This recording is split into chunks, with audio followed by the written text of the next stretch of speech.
በመጀመሪያ ለቅሶ ቤት ስንሄድ እንደ ቴራፒስት ራሳችንን ባናይ ጥሩ። አስለቃሾች ሰዎች ነበሩ ተቀጥረው በጣም በሚያራራ ግጥም አሁንም ያለ እኛ እዚህ ሰልጥነን ነው ግን ሰልጥነ ይሁን እናንተ እንጀራ ከፈተ እንዴት ምንድነው በደንብ ያላለቀሰ ሰው ቴራፒ ብሎ ይመጣላችሁ። የሙሴ እናት ወስዳ ጥለዋለች። የጣለችው ጠልተው አይደል እንዳይሞትባት በመቄዶንያው ቢንያም በጣም ሀብታም ከሆነው ሰው ይልቅ ብዙ በሚሰጠው ሰው ብቃት እንግዲህ እዛ ስንሄድ የምናከብረው በርዝዴይ ሞትንበትን ቀን ይሆናል አናውቅም። ፕሮፌሰር መስፍን የሚሉት ነገር አለ። እኛና ፈረንጆች ያለን ግንኙነት የእንስሳት ሐኪምና እንስሳ ማለት በሬውና የቬተርነሪ ዶክተሩ አላት። አራጁ ይሁን ዶክተሩ ይሁን ይለያል። በሬው አይልም ይላልና ብቻውን ሲቀመጥ ማመን ያለ ቀን ይቻላል መስዋዕት ላይ የሚሆን ቀን ይቻላል ማለት ነው። እግዚአብሔር ያሳይሽ። 6 ሰው ነው ያለው ምድር ላይ አዳም፣ ሔዋን፣ የቃይልና አቤል 2 እህቶች እና ቃይልና አቤል 6 ሰው ነው ያለው። ምን ሪሶርስ ጠቦ ነው ይባላል። ዛሬ ዲያቆን መምህር ሄኖክ ኃይሌን ጋብዣዋለሁኝ። ስለ ሳይኮሎጂ ከመንፈሳዊነት ጋር ስላለው ግንኙነት እንደዚሁም ደግሞ መንፈሳዊነት የአእምሮ ጤናችን ላይ ስለሚያሳርፈው ተጽዕኖ የምናወራ ይሆናል።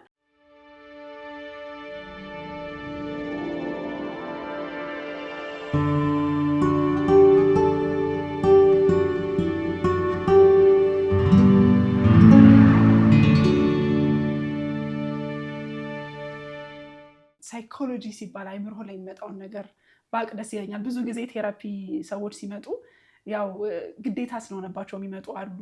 ሰው ገፍቶ በግድ ያስፈልገዋል ብሎ የሚያስገባቸው ሰዎች አሉ።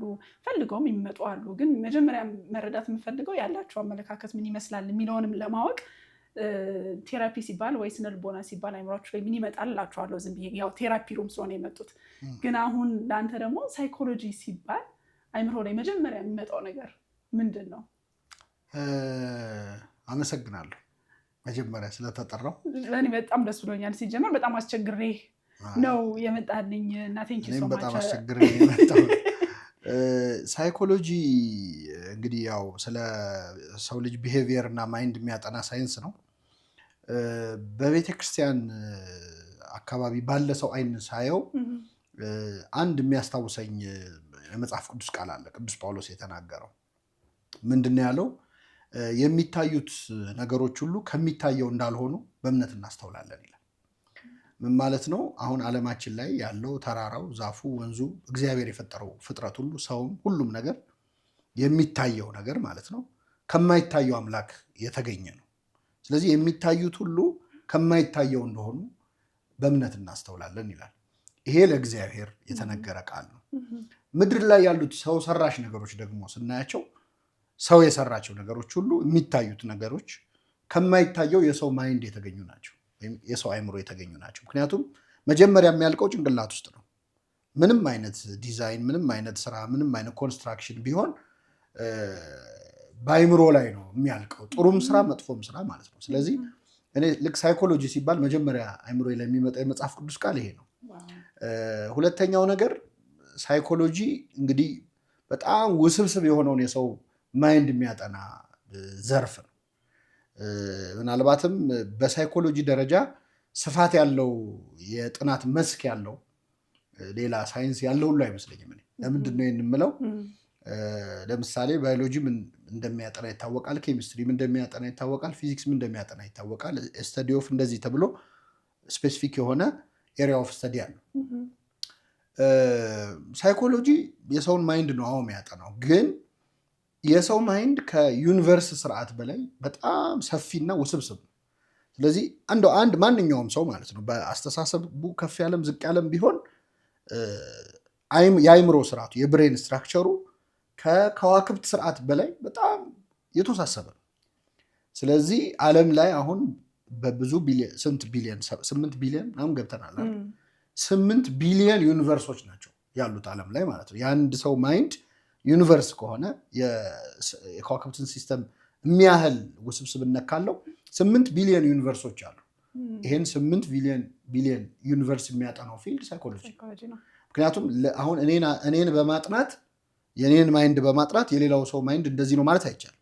ሁሉንም ሰው ሳይኮሎጂ ለምሳሌ አንቺ ጋር ሰዎች ቴራፒ ሲመጡ ከዚህ በፊት የሆነ ሰው የነገረሽን ኬዝ ይዘሽ እነሱ ላይ አፕላይ አታደርጊው።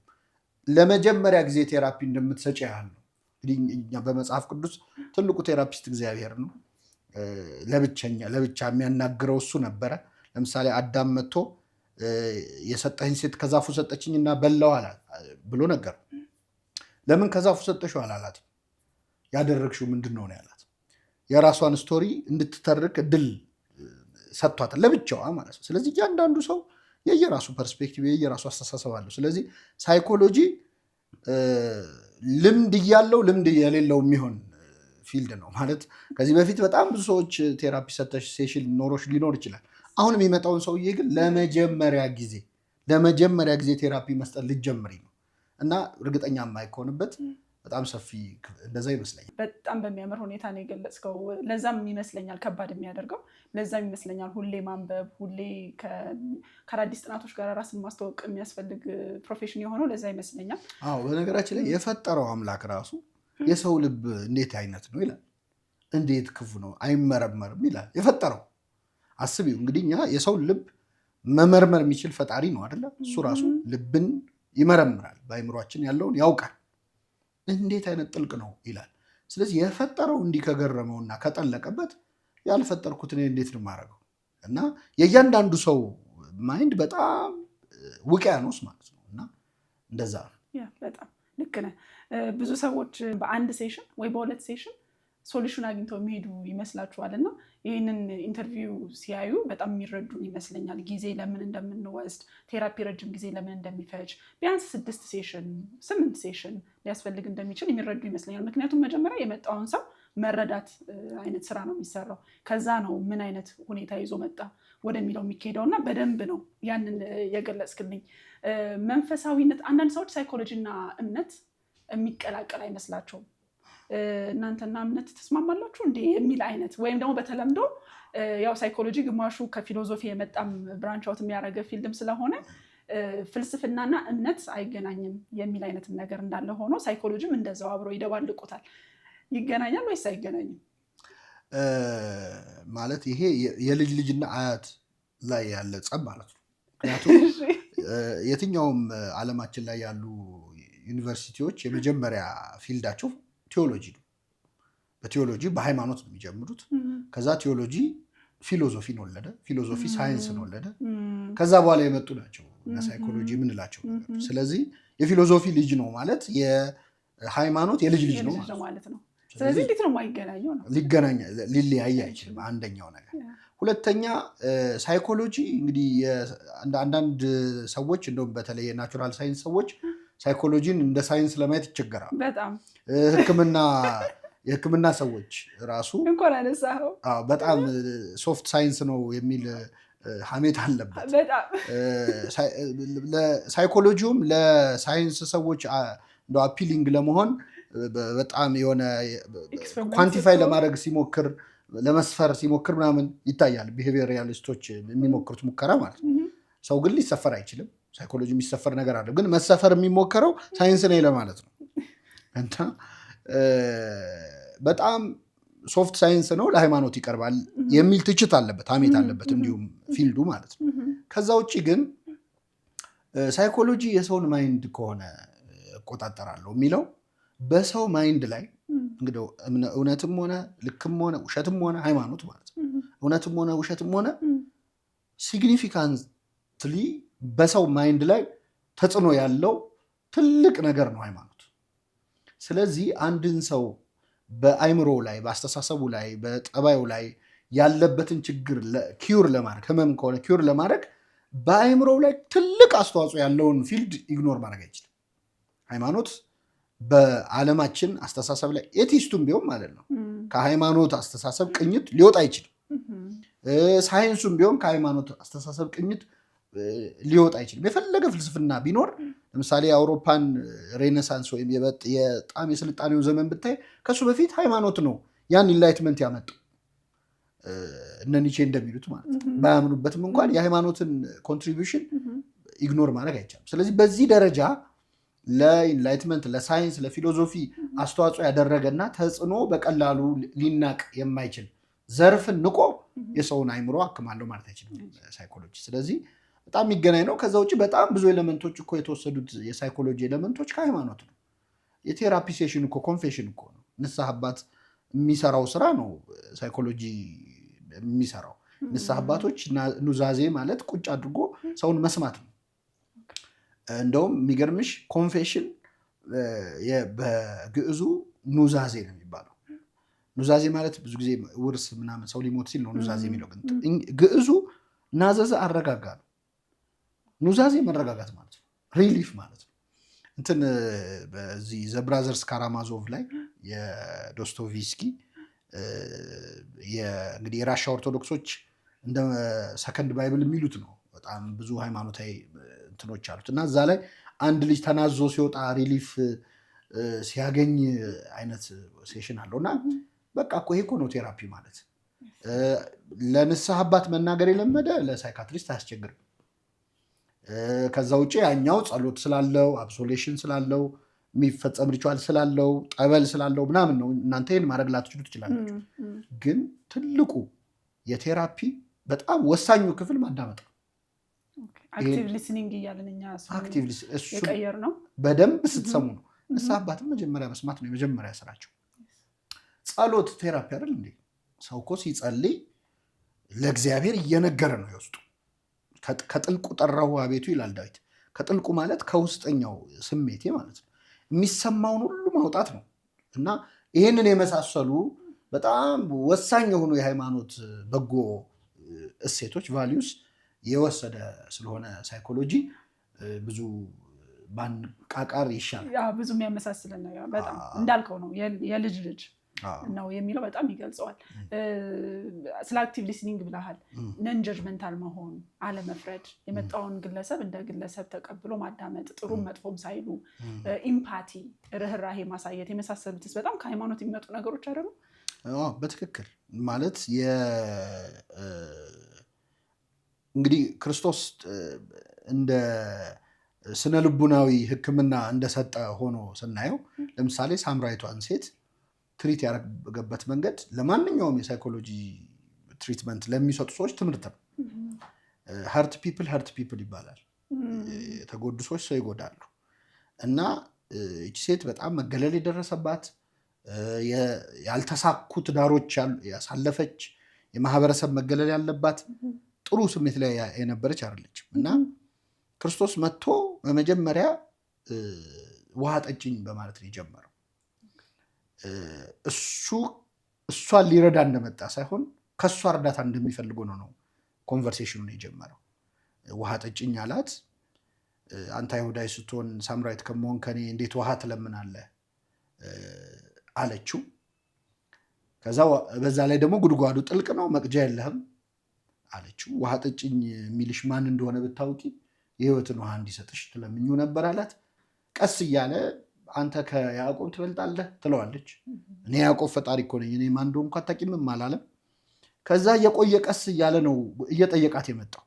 ከዛ ባልሽን ጠርተሽ ነይ ሲላት ባል የለኝም አለች። እኛ አላቅም ባል እንደሌለሽ አላላት። አሁን ያለው ባልሽ 5 ባሎች ነበሩሽና አሁን ያለው ባልሽ ትክክል ስላልሆነ ህጋዊ ስላልሆነ ባል የለኝም ማለትሽ መልካም ነው ያላት። ከስተቷ ውስጥ እውነት ነው ያወጣው፣ ጀስቲፋይ ያደረገው ማለት ነው ያለችው። ከዛ ነቢይ እንደሆን ካለው ምን መጨረሻ ላይ ኢየሱስ የሚባል ክርስቶስ የሚባል መሲህ እንደሚመጣ እናውቃለን፣ እሱ ሁሉን ይነግረናል ስትለው የሚያናግርሽ እኔ እርሱ ነኝ አላት። ከዛ በኋላ የልቤን የነገረኝን ነው ይውልኝ ብላ ሰው ተናገረች ይላል። እንግዲህ ከቁጣ ከኢጎ ከስሜት ውጪ ተሆኖ የሰውን ቁስል እንግዲህ የሚነጫነጭ ጸባዩ ጥሩ ያልሆነን ሰው ታግሶ ትሪት ማድረግ እንደሚቻል ነው እያሳየን ያለው።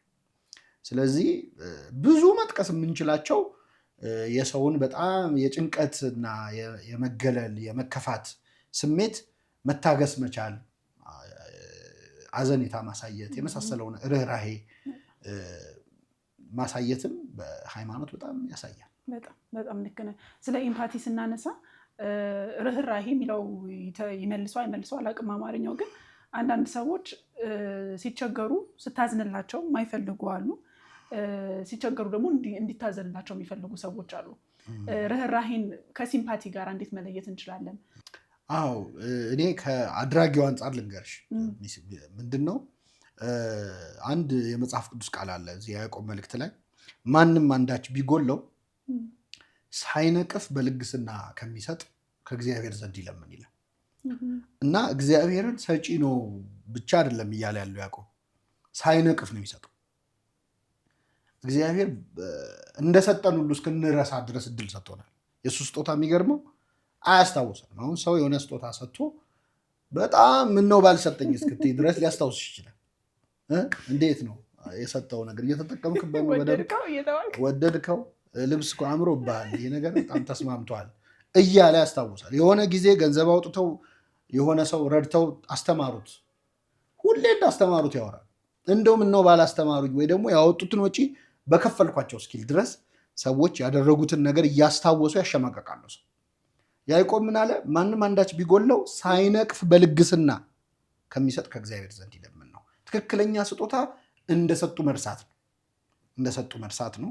ሰውየው ላይ ደግሞ የበላይነት ስሜት አለማሳየት ማለት ማዘን ጥሩ ነው፣ ግን ደግሞ የተሰጠውን ስጦታ ኢንጆይ እንዲያደርግ እድል መስጠት ያስፈልጋል። ዞር ማለት ያስፈልጋል።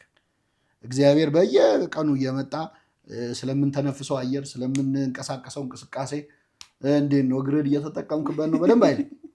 በቃ ሰጥቶናል፣ አይምሮ ሰጥቶናል፣ ኦፐሬት እንድናደርግበት ነው የሰጠና ጥንቃቄ የሚያስፈልገው ሽባም ሊያደርጋቸው ይችላል አንዳንዴ የምናሳየው ሀዘኔታ እና እዛ ላይ ጥንቃቄ በጣም ማለት ምን ውስጥ ነው ያለሁት እንዲሉ ማለት በጣም እንዲሰማቸው ሊያደርጋቸው ከሆነው በላይ ሊያደርግ ይችላል። ስለዚህ መርዳት ህልፕ ማድረግ ግን እዚህኛው ላይ ከፍተኛ ጥንቃቄ ማድረግ ያስፈልገዋል። ከኢምፓቲ ጋር ተያይዞ ለቅሶ ቤት ላይ ያው ሰው ለማጽናናት እንሄዳለን አይደለ? ሰው ያጡ ሰዎች ጋር ስናጽናና ግን አንዳንዴ ከማጽናናት ይልቅ የበለጠ ሀዘናቸውን ወይ እንዳይገልጹ ወይ ደግሞ እንዳናግዛቸው ሆነን እንመለሳለን። በማወቅም ባለማወቅም ምንድን ነው ማድረግ የምንችለው?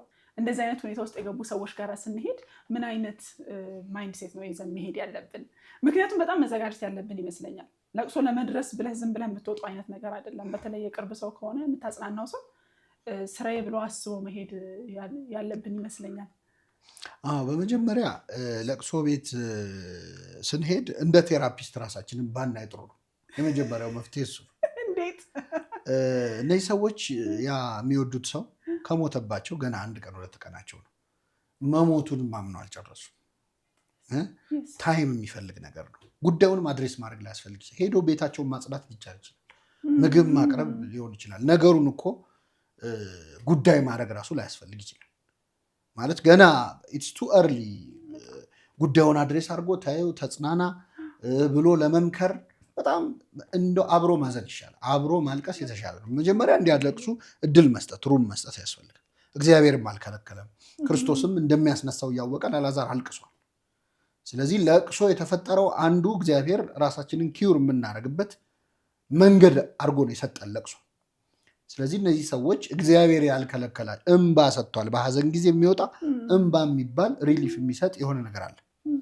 ያንን እንዲያለቅሱ እድል መስጠት ያስፈልጋል። ከተቻለ አብሮ ማልቀስ፣ አብሮ ማዘን። በነገራችን ላይ እንዳዘንሽ ስታዝኝ ሰዎች አብረውሽ ማዘናቸውን ማየት የራሱ ትንሽ ያጽናናል። በጣም የኢዮብ ጓደኞች እዚህ ላይ በጣም ጥሩ ምሳሌ ይሆናሉ። ኢዮብ ሁሉ ነገር እንግዲህ 10 ልጆች ሞተውበት ሀብት ንብረቱ ወድሞበት በቁስል ተወርሶ ወድቆ ሲያዩ ይላል እንዳዩት አለቀሱ፣ ማቅ ለብሰው አብረውት አለቀሱ ይላል። ይሄ ቴራፒ ነው። ከዛ በኋላ ያደረጉት ነው ጥሩ ያሉ ነው። ከዛ በኋላ ወደ ትራውማ መለሱት። ምንድነው ጀስቲፋይ ለማድረግ ሞከሩ። እግዚአብሔር ስለ ኃጢአትህ ነው እንደዚህ ያደረገብህ እንዴ እኔ ምን አደረኩ ይላል ኢዮብ። አይ አንተ እግዚአብሔር ብለው ብዙዎቹ ለእግዚአብሔር የምንጠቅሳቸውን ጥቅሶች ተናግረዋል። ሰዎች በጣም ፖኤቲክ ናቸው። ጓደኞቹ ከበው በጣም አሳመኑት። በቃ መጨረሻ ላይ በቃ አዋጥፍቼ ነው እንደዚህ የሆንኩት ስኪል ድረስ ኢዮብ ማለት ነው። በጣም የሚገርምሽ ግን ታሪኩ ሲያልቅ እግዚአብሔር መጥቶ እግዚአብሔርን ደግፈው ነው የተከራከሩት የኢዮብ ጓደኞች። ቁጣዬ በእናንተ ላይ ነዷል ነው ያላቸው። ምን አግብቷችሁ ነው? አንዳንዴ እግዚአብሔር እንዲህ ለማድረግ አስቦ ነው እንዲያደርገው ብሎ በሰው ህይወት ላይ አስተያየት መስጠት አንችልም። እግዚአብሔር እንዲህ ላረግ ብዬ ነው እንዲያረግኩበት ሰውየው ላይ በለው ብሎ አላከን። ምን ለምን እንዳረገ የሚያውቀው እሱ ነው። አብሮ ማዘን ይሻል ነበር እና እነሱ መጥተው አንተማ ብታጠፋ ነው እንጂ ያለ ምክንያትማ እንዲያረግህም ብለው በእግዚአብሔር ሳይድ ሆነው በመናገራቸው ቃላችሁ በእኔ ላይ ድፍረት ሆኗል ያለው። ግን ማን መልክተኛ ያረጋችሁ? ምን ለምን እንዳረኩ በምን ታውቃላችሁ?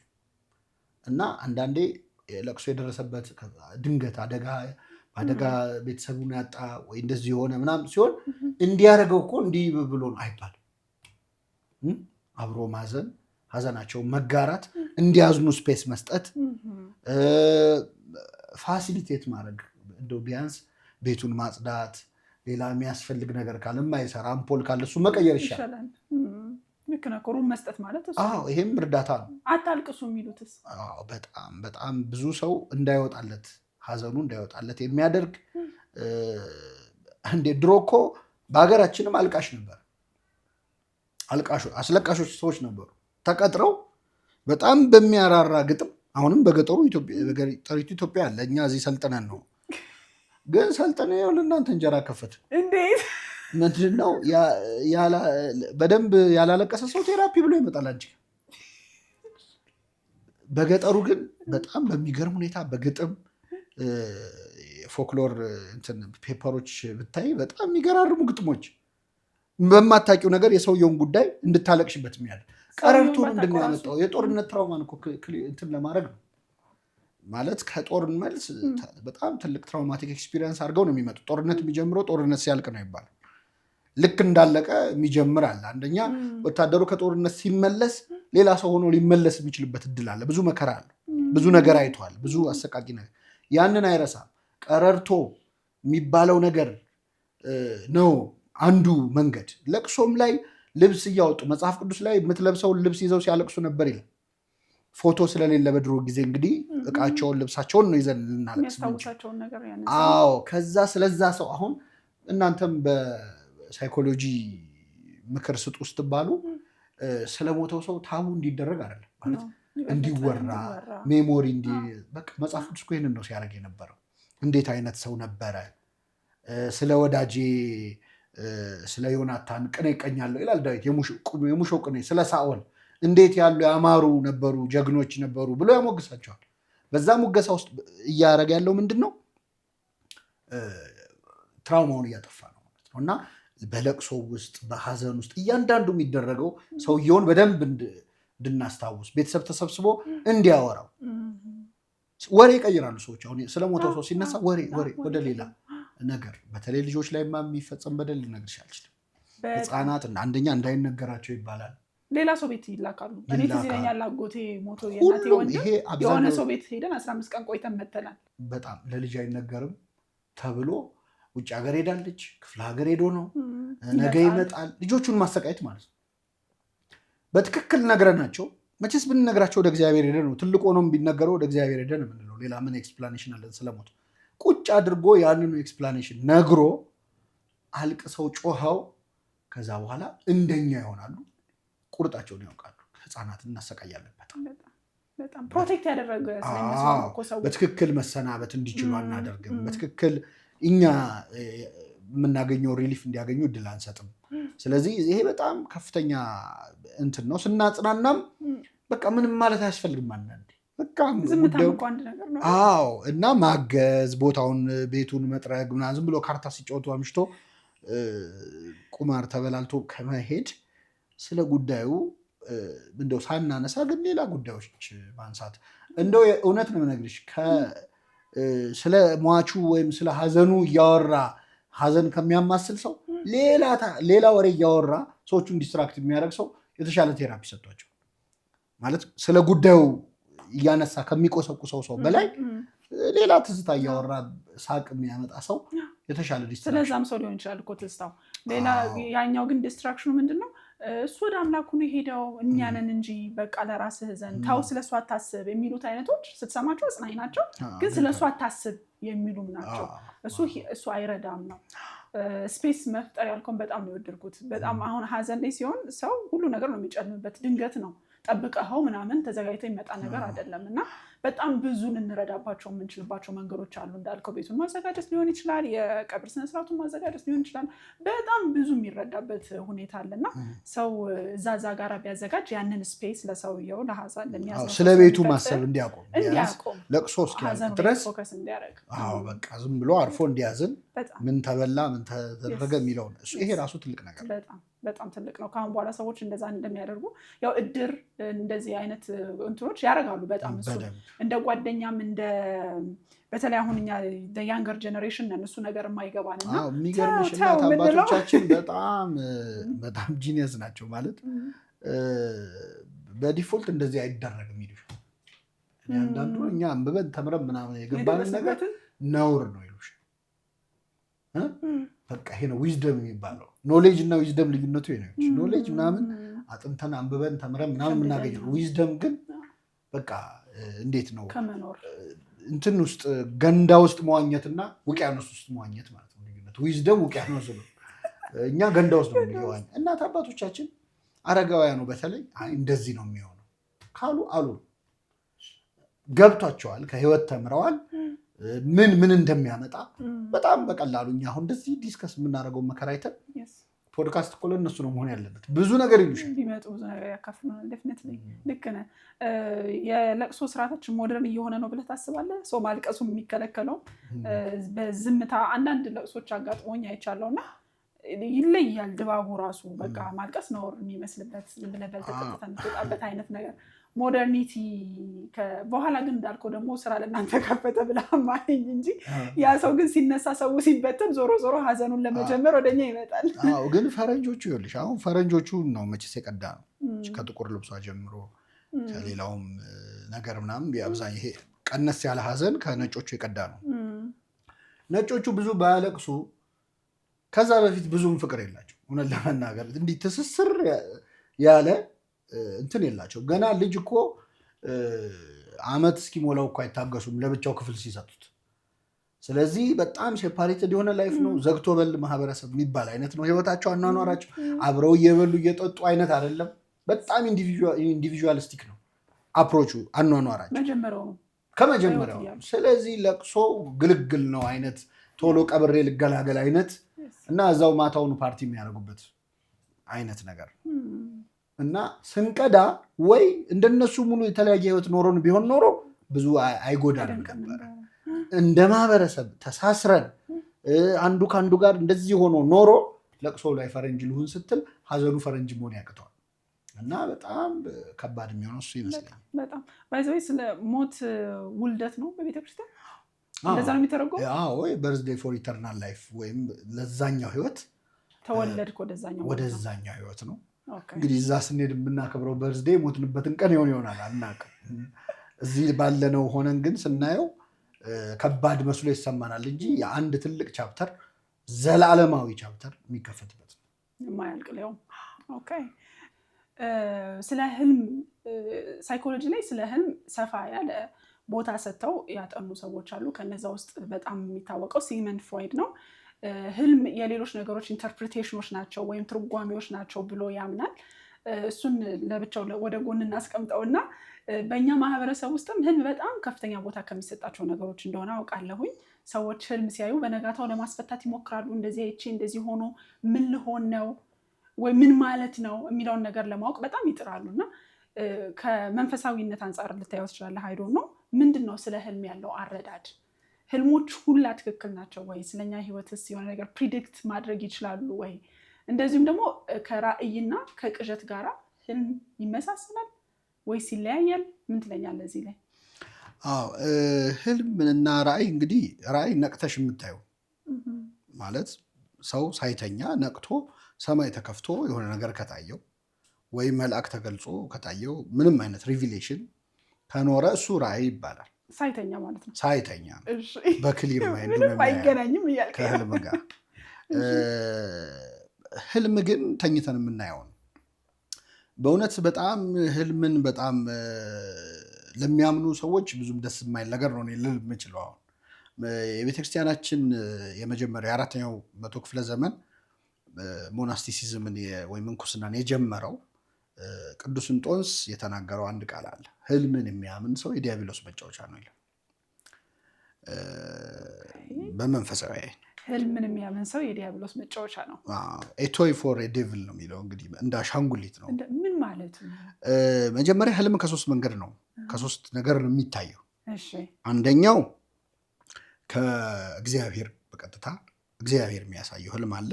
ሁለተኛው ከስራ ብዛት ይታያል ይላል መጽሐፈ መክብብ ላይ። ህልም ከስራ ብዛት ይታያል። ሰው ከዋለበት ውሎ ካደገበት አስተዳደግ፣ ምናልባት እዚህ ላይ ነው እነ ፍሮይድ በሆነ መልኩ ሊገቡ የሚችሉት ያው እነሱ ትንሽ ወደ አንድ ጉዳይ ላይ ብቻ አተኮሩበት እንጂ ማለት ነው። እና ከስራ ብዛት ይታያል ይላል ከሐሞት የሚለው የኛ መጽሐፍ ማለት ነው። ሶስተኛው ከሰይጣን ሊታይ ይችላል። ሰይጣን የእኛን ቶት አክሰስ ማድረግ አይችልም።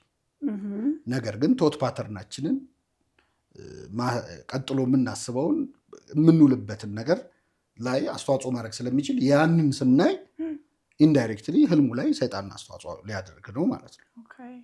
ስለዚህ ከነዚህ ከሶስቱ አንዱ ነው። ህልም እንግዲህ ትክክል ሊሆን የሚችልበት እድል 1/3 ነው ማለት ነው። በሃይማኖት ትምህርት ከእግዚአብሔር የሚታይበት ከስራ ብዛት ከውሎ ከኤክስፒሪየንስ ሊታይ ይችላል፣ ከሰይጣን ሊታይ ይችላል። ስለዚህ ህልም ላይ በጣም ዲፔንድ የሚያደርግ ሰው 1/3 ቻንስ ባለው ነገር ላይ ነው በጣም ዲፔንድ የሚያደርግ። አሁን ይህን ስል ምናልባት ብዙ ሰዎች እኔ ህልም አላይም ካየው ግን ጠብ አይልም ይላሉ። ሰው ህልም ጠብ አይልም፣ ሁሉም ሰው ለራሱ ጠብ አይልም። አላይም እኮ እኔ በቃ በስንት አንዴ ነው የማየው፣ ካየው ጠብ አይልም ይላል የሁሉም ሰው። እግዚአብሔር ህልም ያሳያል? አዎ ያሳያል። እግዚአብሔር በአንድም በሌላም ይናገራል፣ ሰው ግን አያስተውለውም። አፍላ እንቅልፍ በሰው ላይ ወድቆ ሳለ ይላል። ሰው ተኝቶ እያለ እግዚአብሔር በህልም ሊናገረው ይችላል። ግን እግዚአብሔር በህልም የሚናገረው የግድ በህልም ብቻ መናገር ያለበት ነገር ሲሆን አንድ ምናልባትም ለአንድ ሰው እግዚአብሔር በህልሙ የሚናገረው አንዴ ብቻ ሊሆን ይችላል በህይወት ዘመን። በነገራችን ህልም ብቻ አይደለም፣ ትንቢትም። ለምሳሌ ነቢያት በህይወት ዘመናቸው አንዴ ተናግረው ትንቢት ሊሞቱሉ ይችላሉ እንጂ ኮንቲኒየስ የሆነ ነገር ሁሉ ነገር ላይ ትንቢት ሲናገሩ አይሆኑ። ወደ ህልምም ስንመጣ በህልም ብቻ መናገር ያለበት። ለምሳሌ ፈርዖንን አስተኝቶ በህልሙ ነገረው። ፈርዖንን ተገልጾ ሊያናግረው አይችልም። አንደኛ ነፃ ፈቃዱን መንካት ነው፣ አያምንም ፈርዖን በእግዚአብሔር። ስለዚህ በሆነ መንገድ አሳየው። እንደዚህ በህልም ብቻ መነገር ያለባቸው። በራእይ የሚናገረው ደግሞ በራእይ መነገር ያለበትም። ለምሳሌ ድንግል ማርያም ጌታ እንደምትወልድ ቅዱስ ገብርኤል መጥቶ ትጸንሻለሽ ትወልጃለሽ ብሎ ነገራት፣ በራእይ በመገለጥ ማለት ነው። በህልሟ ቢነግራት ኖሮ የዛሬው ህልም ደግሞ ጭራሽ አምላክ ትወልጃለች እንዴት አይነት ነገር ነው ልትል ትችላለች። ከጉዳዩ ክብደት አንጻር የግድ በመገለጥ መታየት ነበረበት። በህልም አሁን ዮሴፍን ህፃኑንና እናቱን ይዘው ወደ ግብፅ ሽሽ ለማለት መልአክ መገለጥ መውረድ የለበትም። ለሱ ደግሞ በራእይ በህልም ታየው ማለት ነው። ስለዚህ የግድ በህልም መነገር ያለበት አንገብጋቢ ጉዳይ ከሆነ በህልም እግዚአብሔር ያናግረናል። ሌላኛው ህልም ከታየ እንደ መጽሐፍ ቅዱሱ ህልም ከታየ ጥርት ብሎ ነው የሚታየው። ይሄ የሆነ መስክ ላይ የሆንኩ ይመስለኛል፣ እየመጣሁም ይመስለኛል፣ እየሄድኩም ይመስለኛል የሚል ቬግ የሆነ ህልም የለም። እግዚአብሔር ካሳየ ጥርት አድርጎ ከነ ሴንቲሜትሩ ከነ ሜትሩ። ለምሳሌ ትልቅ ሐውልት አየው፣ ከላይ የወርቅ ነው፣ ቀጥሎ የብረት ነው፣ ቀጥሎ የሸክላ ነው፣ ቀጥሎ የእንጨት ነው፣ ሴንቲሜትሩ እንደዚህ ነው፣ ቁመቱ እንዲህ ነው፣ ወርዱ እንዲህ ነው የሚል በጣም አኪውሬት የሆነ ህልም ነው ያዩት። እግዚአብሔር ሲያሳይ ብዥ ብዥ ያለ ህልም አባይም ይመስለኛል፣ እማየም ትመስለኛለች፣ ሲሄድም ይመስለኛል፣ ስመጣም ይመስለኛል አይነት ህልም የለው። ሌላው ከታየ ትክክለኛ ሆኖ ጥርት ብሎ ነው የሚታየው። አንድ ሁለት ያሳያል ያንኑ ሀሳብ ያለው ህልም። መጽሐፍ ቅዱስ ላይ ህልም ያዩ ሰዎች ሲደግሙት እናያለን ያንኑ ህልም። ኤግዛክት እሱን ባይሆንም ሀሳቡ ለምሳሌ ፈርዖን 7 የረሃብ ዓመታት እንደሚመጡ የሚያሳይ 2 ህልሞች አየ። ሌሎቹም እንደዚህ ደግሞም ተኛ አለመ ይላል። እንደዛ ነው። ከዛ ውጭ ሁሌ የሚያይ ግን ከሆነ አንድ ሰው በኤፒሶድ የሚታይ ህልም እሱ ፊልም ነው እንጂ ህልም አይደለም ማለት። ስለዚህ በአጠቃላይ ግን ዲስከሬጂንግ ነው የቤተክርስቲያናችን መጽሐፍት ህልም ላይ የሚሰጡን ነገር ጥንቃቄ እንድናደርግ፣ በጣም የሚያውከን የሚደጋገም ህልም ሲሆን ወደ ንስሐ አባቶቻችን እንድንሄድና እንድናማክር፣ ከዛ ከእግዚአብሔር ከሆነ ከእግዚአብሔር ነው ይሉናል።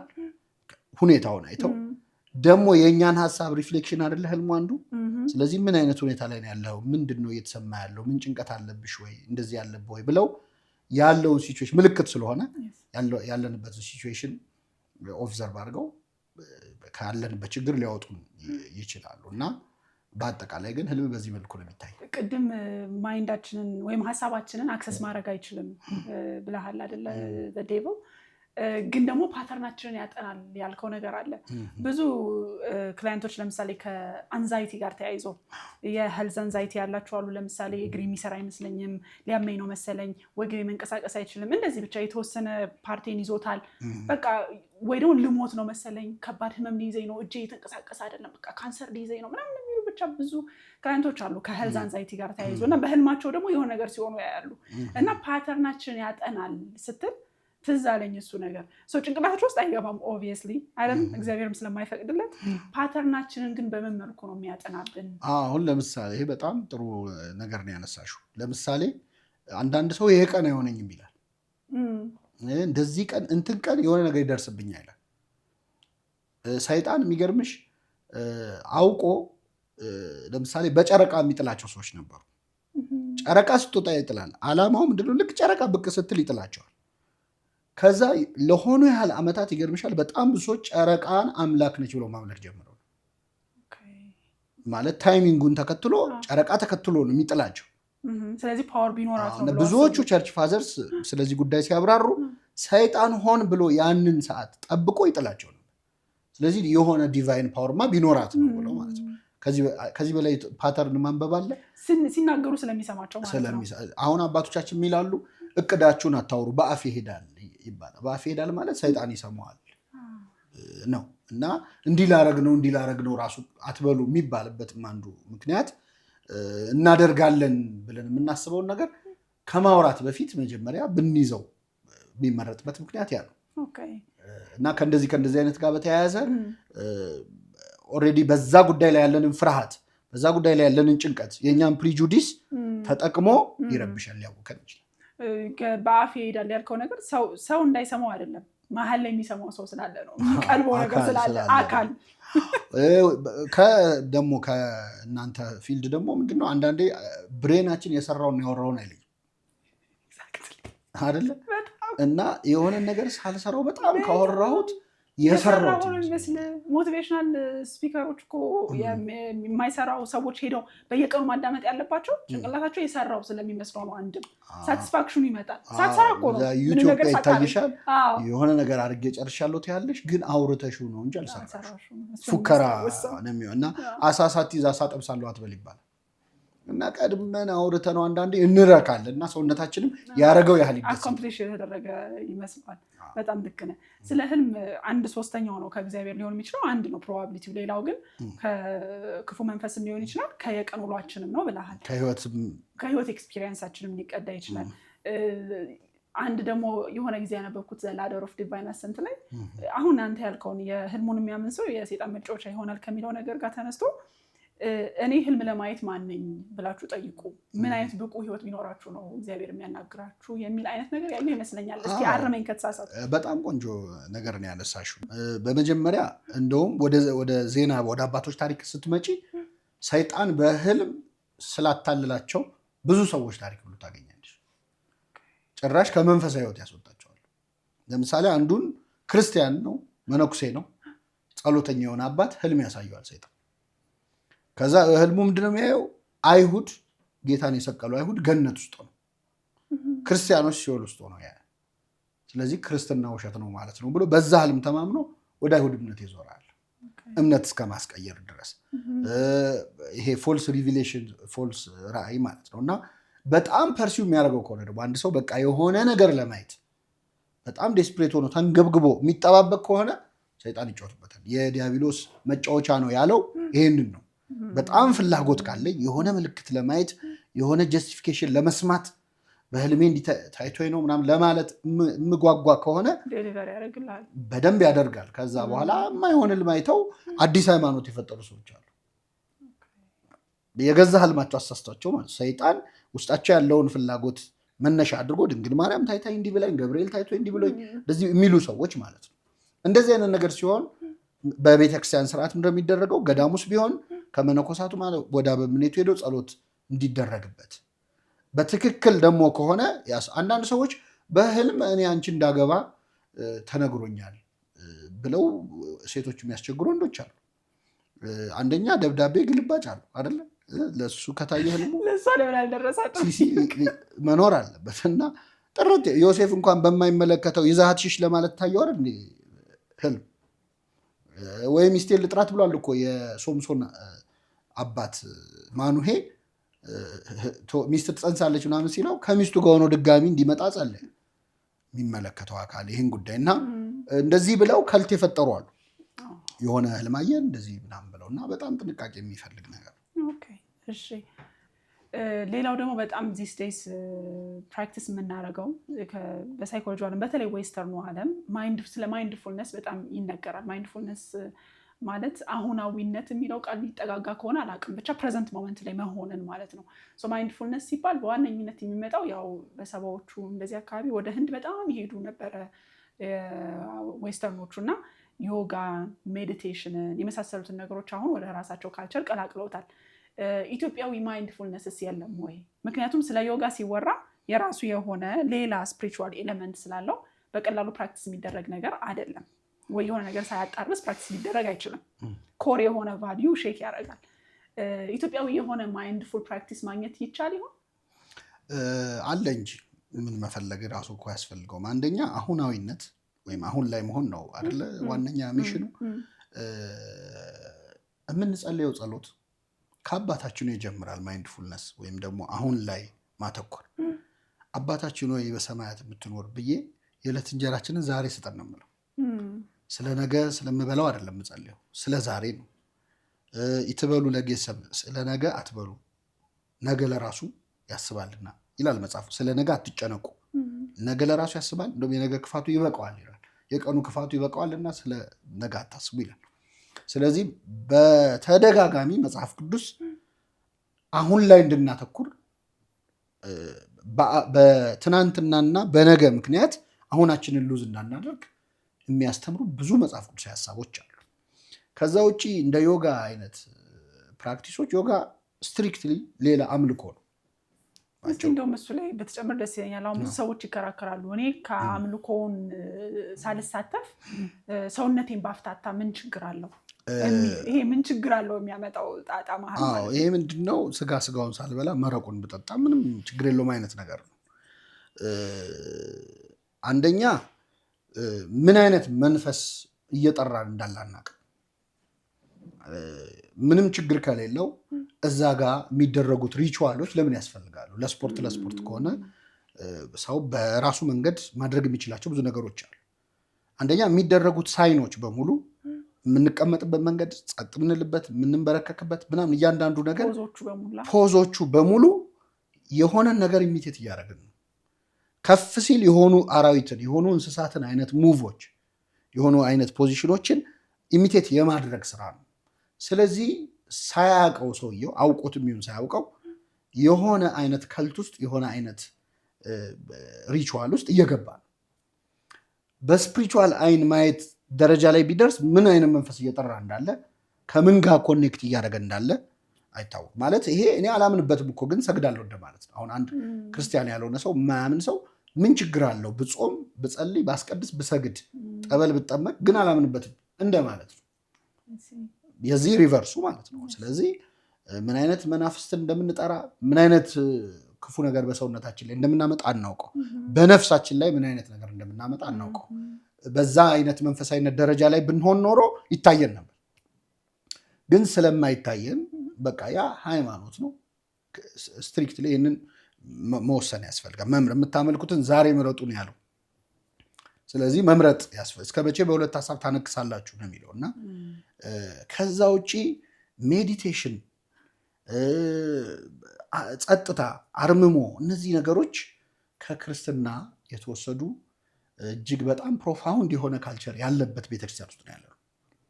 አንደኛ ጾም ኢንተርሚተንት ፋስቲንግ ተብሎ ስሙ ተቀይሮ በኤክስፖርት ስታንዳርድ ሄዶ መጥቶ ካልሆነ በስተቀር ጾም ነበረኛ ጋር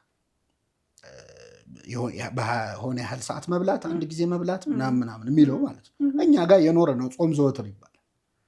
እኛ ነጭ ነክቶት ሲመጣ የሆነ ነገር አዲስ ነገር ይሄ ቆዳ ከዚህ ሄዶ ሌዘር ተብሎ እንደሚመጣው አይነት ማለት ነው።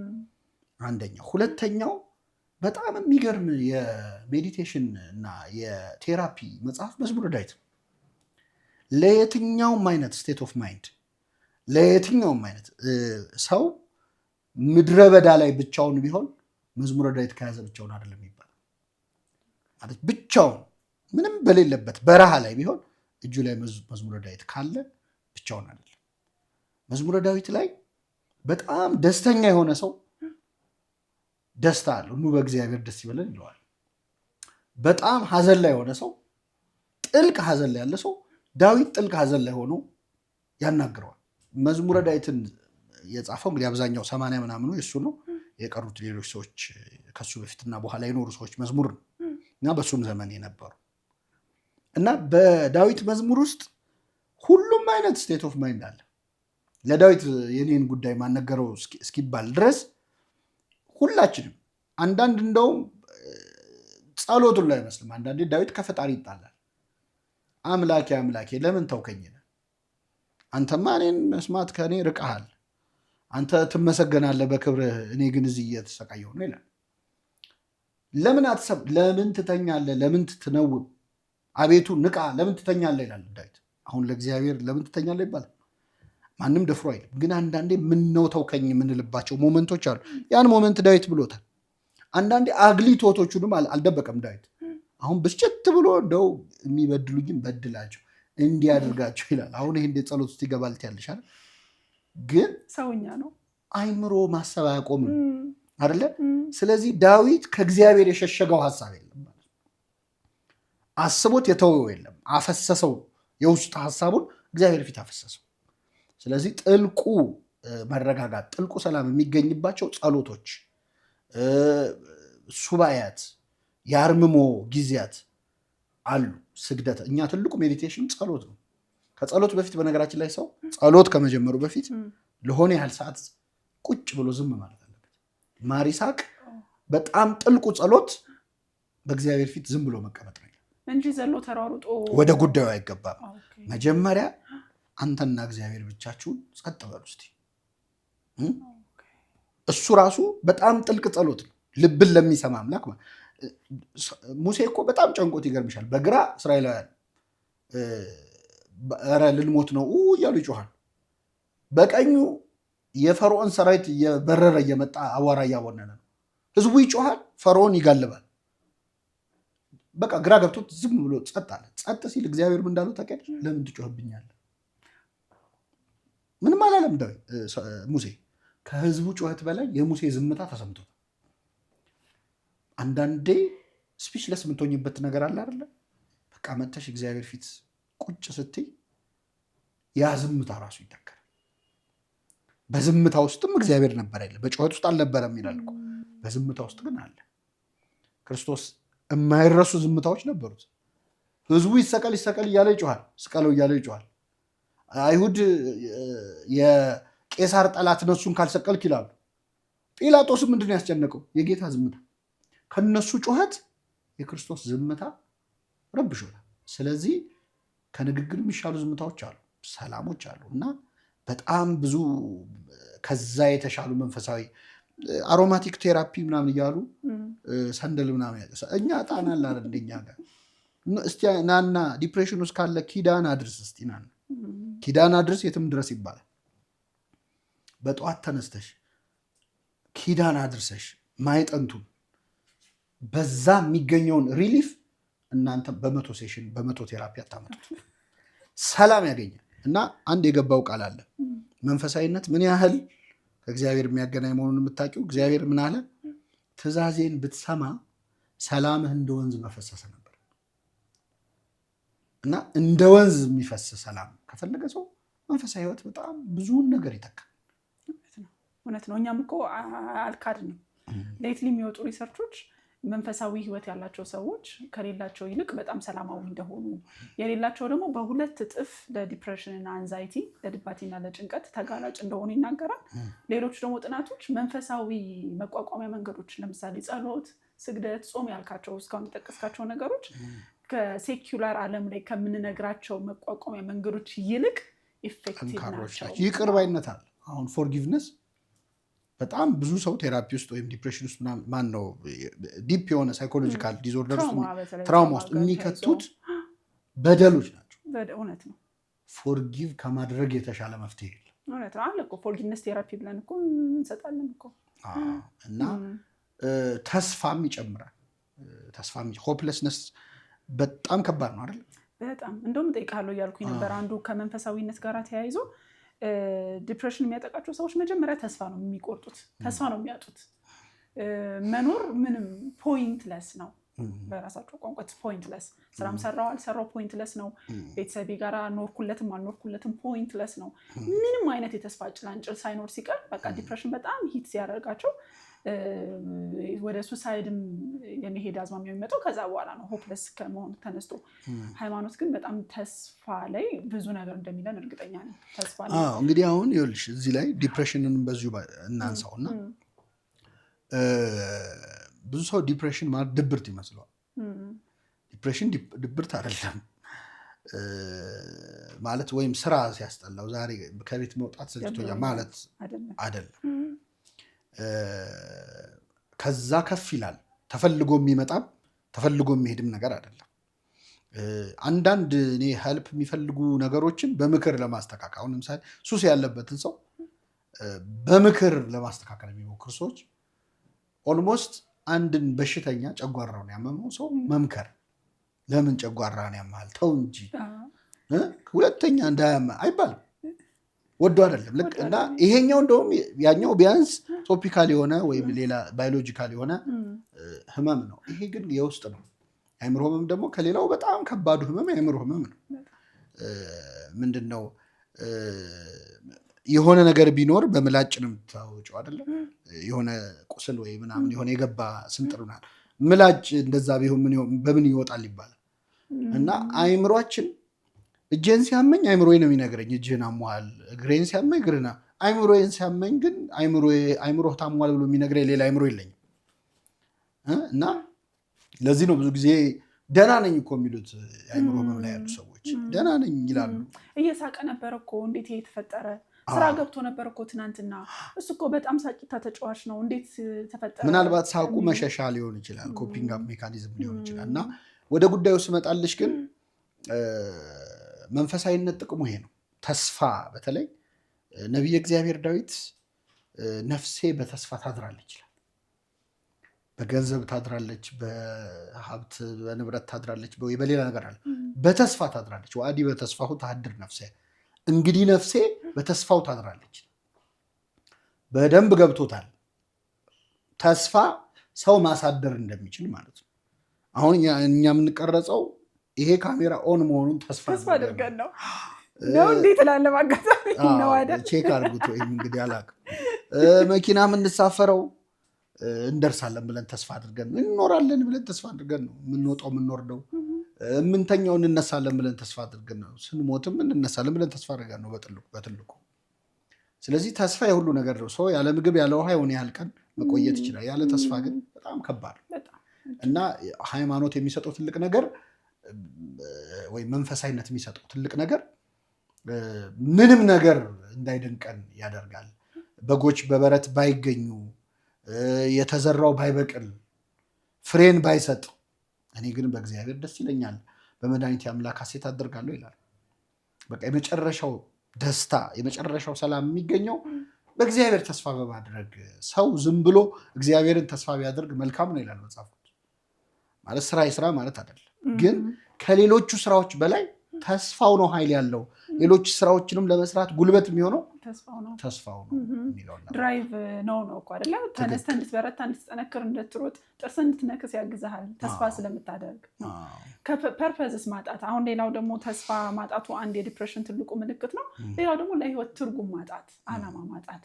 የኤግዚስቴንሻል ቴራፒን ቪክቶር ፍራንክል የሚባል ሰው ነው በዋነኝነት የሚያጠነጥነው። አይሁድ ካምፕ ላይ ይሄ ኮንሰንትሬሽን ካምፕ ላይ አብዛኞቹ የተረፉት ሰዎች እኖራለሁ ብለው ተስፋ ያደረጉት ናቸው። ተስፋ በማድረጋቸው መትረፍ ችለዋል። አንኖርም ብለው ተስፋ ያጡት ሰዎች አልወጡም ከዛ ካምፕ እና ትልቁ ኤግዚስቴንሻል ኮስችን ትርጉምን ማግኘት ነው ለህይወት የሚል ነገር ይናገራል። እና እምነት ትርጉም እንዲኖረን ሳያግዝንም ወይ ለምንድን ነው የምንኖረው የሚለውን ጥያቄ ስንጠይቅ ኦኬ ለዚህ ነው የምኖረው የሚል አይነት ትርጉም በመስጠት አያግዘንም? እጅግ በጣም ማለት አንደኛ እግዚአብሔር ከኔ ውጭ የፈጠረው እኔን የሚመስል ሰው የለም። እያንዳንዱ ሰው የእግዚአብሔር ማስተርፒስ ነው። አንተን የሚመስል ሌላ ሰው የለም።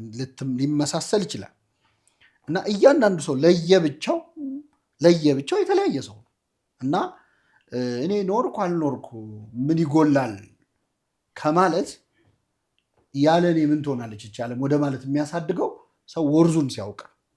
እንግዲህ በስም ማወቅ ብቻ አይደለም፣ እግዚአብሔር የፀጉራችንን ቁጥር ሁሉ ጭምር ያውቃል። ሰው ሃይማኖት ሲሆን እግዚአብሔርን በማመን ውስጥ ሲሆን የፀጉሬን ቁጥር ሳይቀር ፈጣሪ ያውቀዋል ብሎ በዚህ ደረጃ በፀጉሬ ቁጥር ልክ የሚንከባከበኝ አካል አለ ብሎ ማሰብ ለህይወት በጣም ትርጉም ይሰጣል እና የኛ አለመኖር ደግሞ የሚያጎለው ነገር እንዳለ መምጣታችን ለዚህ ምድር የሚጨምረው መሄዳችን ደግሞ የሚጎዳው የሚያስከፋው አካል እንዳለ ለማሰብ ይረዳል መንፈሳዊነት። አንዳንድ ሰዎች የ40 ቀን እድሌ ነው እንደዚህ ያደረገኝ፣ የ80 ቀን እድሌ ነው እኔ ምንም ማድረግ አልችልም የሚልና እነሱ በህይወታቸው ላይ አቅም እንደሌላቸው መቆጣጠር እንደማይችሉ አድርገው ይናገራሉ። የ40 ቀን እድል የ80 ቀን እድል የሚባል ነገር አለ? ምንድነው መነሻው? መጽሐፈ ቅዳሴ ላይ ከ14 ቅዳሴ ነው እንግዲህ በኢትዮጵያ ቤተክርስቲያን ያለው። ከነዛ ቅዳሴ መካከል ቅዳሴ አትናቴዎስ የሚባል አለ እና ይህንን ለማለት የሚመስል 40 ቀን ላይ እንዲህ ታደርገዋለህ፣ ድሃም ለመሆንም ባለጸጋም የሚሆነውን ትለየዋለህ የሚል አይነት አገላለጽ አለ፣ ኤክስፕሬሽን አለ። ያ ነው መነሻው። ያው ትንሽ ጫፍ ሲያዝ በደንብ ነገርን ካለማንበብ የሚመጣ ችግር ነው። ምንድነው ቅዳሴ አትናቴዎስ ላይ ቅዱስ አትናቴዎስ እያለ ያለው በሳይንሱም እንግዲህ 8 ሳምንታት አካባቢ ካልተሳሳትኩ አንድ ህፃን ልጅ ኦርጋኑ ተሰርቶ የሚያልቅበት ጊዜ ነው። ተስዕሎተ መልክ ይባላል በእኛ። መልክ ማለት እጅ፣ እግር እያንዳንዱ ናቸው መልክ የሚባለው። መልካ ኢየሱስ ቢባል የኢየሱስ መልኮች ለዓይንህ ለምንህ እንደሚባለው ተስዕሎተ መልክ ማለት የእያንዳንዱ ኦርጋን ተሰርቶ ኦርጋን ፎርሜሽን የሚያልቅበት ማለት ነው። ያ ጊዜ ማለት ሙሉ የዛ ሰውዬ ፎርም ተደርጎ ወይም ኦርጋኑ ተሰርቶ ሲያልቅ በዛ ነው ባለጸጋ ይሁን ድሃ ይሁን የሚወስነው ኦርጋኑ ተሰጠው ማለት ነው ልጁ ራሱ። ከዛ በኋላ ያለው የሱ ስራ ነው፣ የሱ ፋንታ ነው። ስለዚህ ወሰነለት የተባለው እንደዛ አድርጎ ስለሰራው እና ያ የተስዕሎተ መልክ ጊዜ ነው እንጂ እግዚአብሔር ለሆነ ጉዳይ አስቀድሞ የወሰነው ለድህነት የወሰነው ለባለጸግነት የወሰነው ሰው ኖሮ ከሆነ ወደ መንፈሳዊ ሕይወትም ለኃጢአተኝነትና ለጻድቅነት የወሰነው ሰው ኖሮ ከሆነ አንደኛ ሰው ለምን ይኮነናል? የተሰጠውን ስራ በመወጣቱ ነው መሸለም ነው ያለበት። ኦልሬዲ የተወሰነለት ስራ ቀጥሬው አንድ ሰው በቀጠርኩት ስራ ላይ ጆብ ዲስክሪፕሽኑን ካሟላ ጥሩ ደሞዝ ነው መሰጠት ያለበት እንጂ ለምን ይቀጣል? ተዋናይ መጥፎ ገጸ ባህሪ ተሰጥቶ ጥሩ አድርጎ ስለተወነ ይሸለማል እንጂ በዛ በመጥፎ ገጸ ባህሪ በሰራው ወንጀል አይታሰርም። ያው ህዝቡ ግን ይጠሏል፣ ጠምዶ ይዘዋል፣ እርር እያለ መንገድ ለመንገድም ያባረሩ። ስለዚህ ይሄኛው አይነት እንትን ኮምፕሊትሊ የፕሪደስቲኔሽን በተለይ በኦርቶዶክስ ቤተክርስቲያን በጣም በጣም የማይደገፍ ሀሳብ ነው። ነፃ ፈቃድን እግዚአብሔር ሰጥቷል፣ ግን እኛ የማንቀይራቸው ተፈጥሯዊ እኛ የማንቀይራቸው ሶሻል እንትኖች ሊኖሩ ይችላሉ። ከእንደዛ አይነት ሁኔታ ደግሞ መጽሐፍ ቅዱስ ደግሞ የሚገርምሽ በጣም እኔስ ሙሉ አካል ተሰጥቶኝ እንዲሆኜ እንትን አልኩ። ከዛ በኋላ ግን ያሳደጉኝ ሰዎች፣ ያደግኩበት ቤት፣ የኖርኩበት ሁኔታ፣ የኖርኩበት ሶሳይቲ ይሄ የኔ ምርጫ አይደለም፣ መርጬ እዛ መሀል አልተገኘውም፣ ስለዚህ ፕሪደስቲንድ ነኝ ወይም እድሌ ነው ሊል ይችላል። ግን ከእንደዛ አይነት ጨለማ አይነት ነገሮች ውስጥ ወጥተው እንደውም እጥፍ የሆኑ አሉ። እዚህ መዝሙረ ዳዊት ላይ በጣም አንድ የምወደው ቃል በአምጣነ ጽልመታ ከመሆ ብርሃን የሚል በጨለማዋ ልክ ብርሃኗም እንደዚያ ነው የሚል። አንዳንዴ በህይወታችን በጨለማችን ልክ ብርሃናችን ሊሆን ይችላል። አብርሃም በጣም ጣዖት አምላኪ ከነበረ ቤተሰብ ነው የተገኘው። የአማኞች ሁሉ አባት ነው አብርሃም። የእምነት አርበኛ ነው። የእሱ ሪቨርስ አዳምና ሔዋን የበደሉት ገነት ውስጥ ሆኖ ገነት ውስጥ ሆኖ ከፈጣሪ መጣላት አለ። ጣዖት አምላኪ ቤተሰብ ውስጥ ሆኖ ወጥቶ ከቤተሰብ እስር ራስን መፍታት ይቻላል። እና አንዳንዴ አርባ ቀንድል የሚለውም አንዳንዴ ከማንፈልገው ማህበረሰብ መሀል ልንገኝ እንችላለን። የቤተሰብ ታሪክ ሊኖር ይችላል። አሁን አንዱ ትራውማቲክ ሆኖ እናንተ ጋር ከሚመጡ ነገሮች አንዱ በጣም ለመናገር የሚያሳፍር ቤተሰብ ያለው አካል አለ። በጣም የሚገርምሽ የክርስቶስ የዘር ሐረግ በማቴዎስ ወንጌል ላይ ተጽፏል። የዳዊት ልጅ የአብርሃም ልጅ የኢየሱስ ክርስቶስ የትውልድ መጽሐፍ ገሌ ገሌን ወለደ ገሌን ወለደ ተብሎ መጨረሻ ላይ ነው ኢየሱስ ክርስቶስ የሚመጣው። ከዛ በፊት ያሉትን ሰዎች ስም ዝርዝር ላይ ያሉትን ሰዎች ታሪክ ብታይ ለጆሮ የሚከብዱ ናቸው። የልጁን ሚስት የደፈረ ሰው አለ፣ ወይም ከልጁ ሚስት ጋር የተኛ ሰው አለ። የሰው ሚስት ቀምቶ ያገባ ሰው አለ። ብዙ ወንጀለኞች አሉበት። የክርስቶስ አያቶች ናቸው። የክርስቶስ አያቶች ናቸው። ምናልባት በቤተሰቡ ለሚጨነቅ ለሚያፍር ሰው ከዚህ በላይ ፈውስ የለም።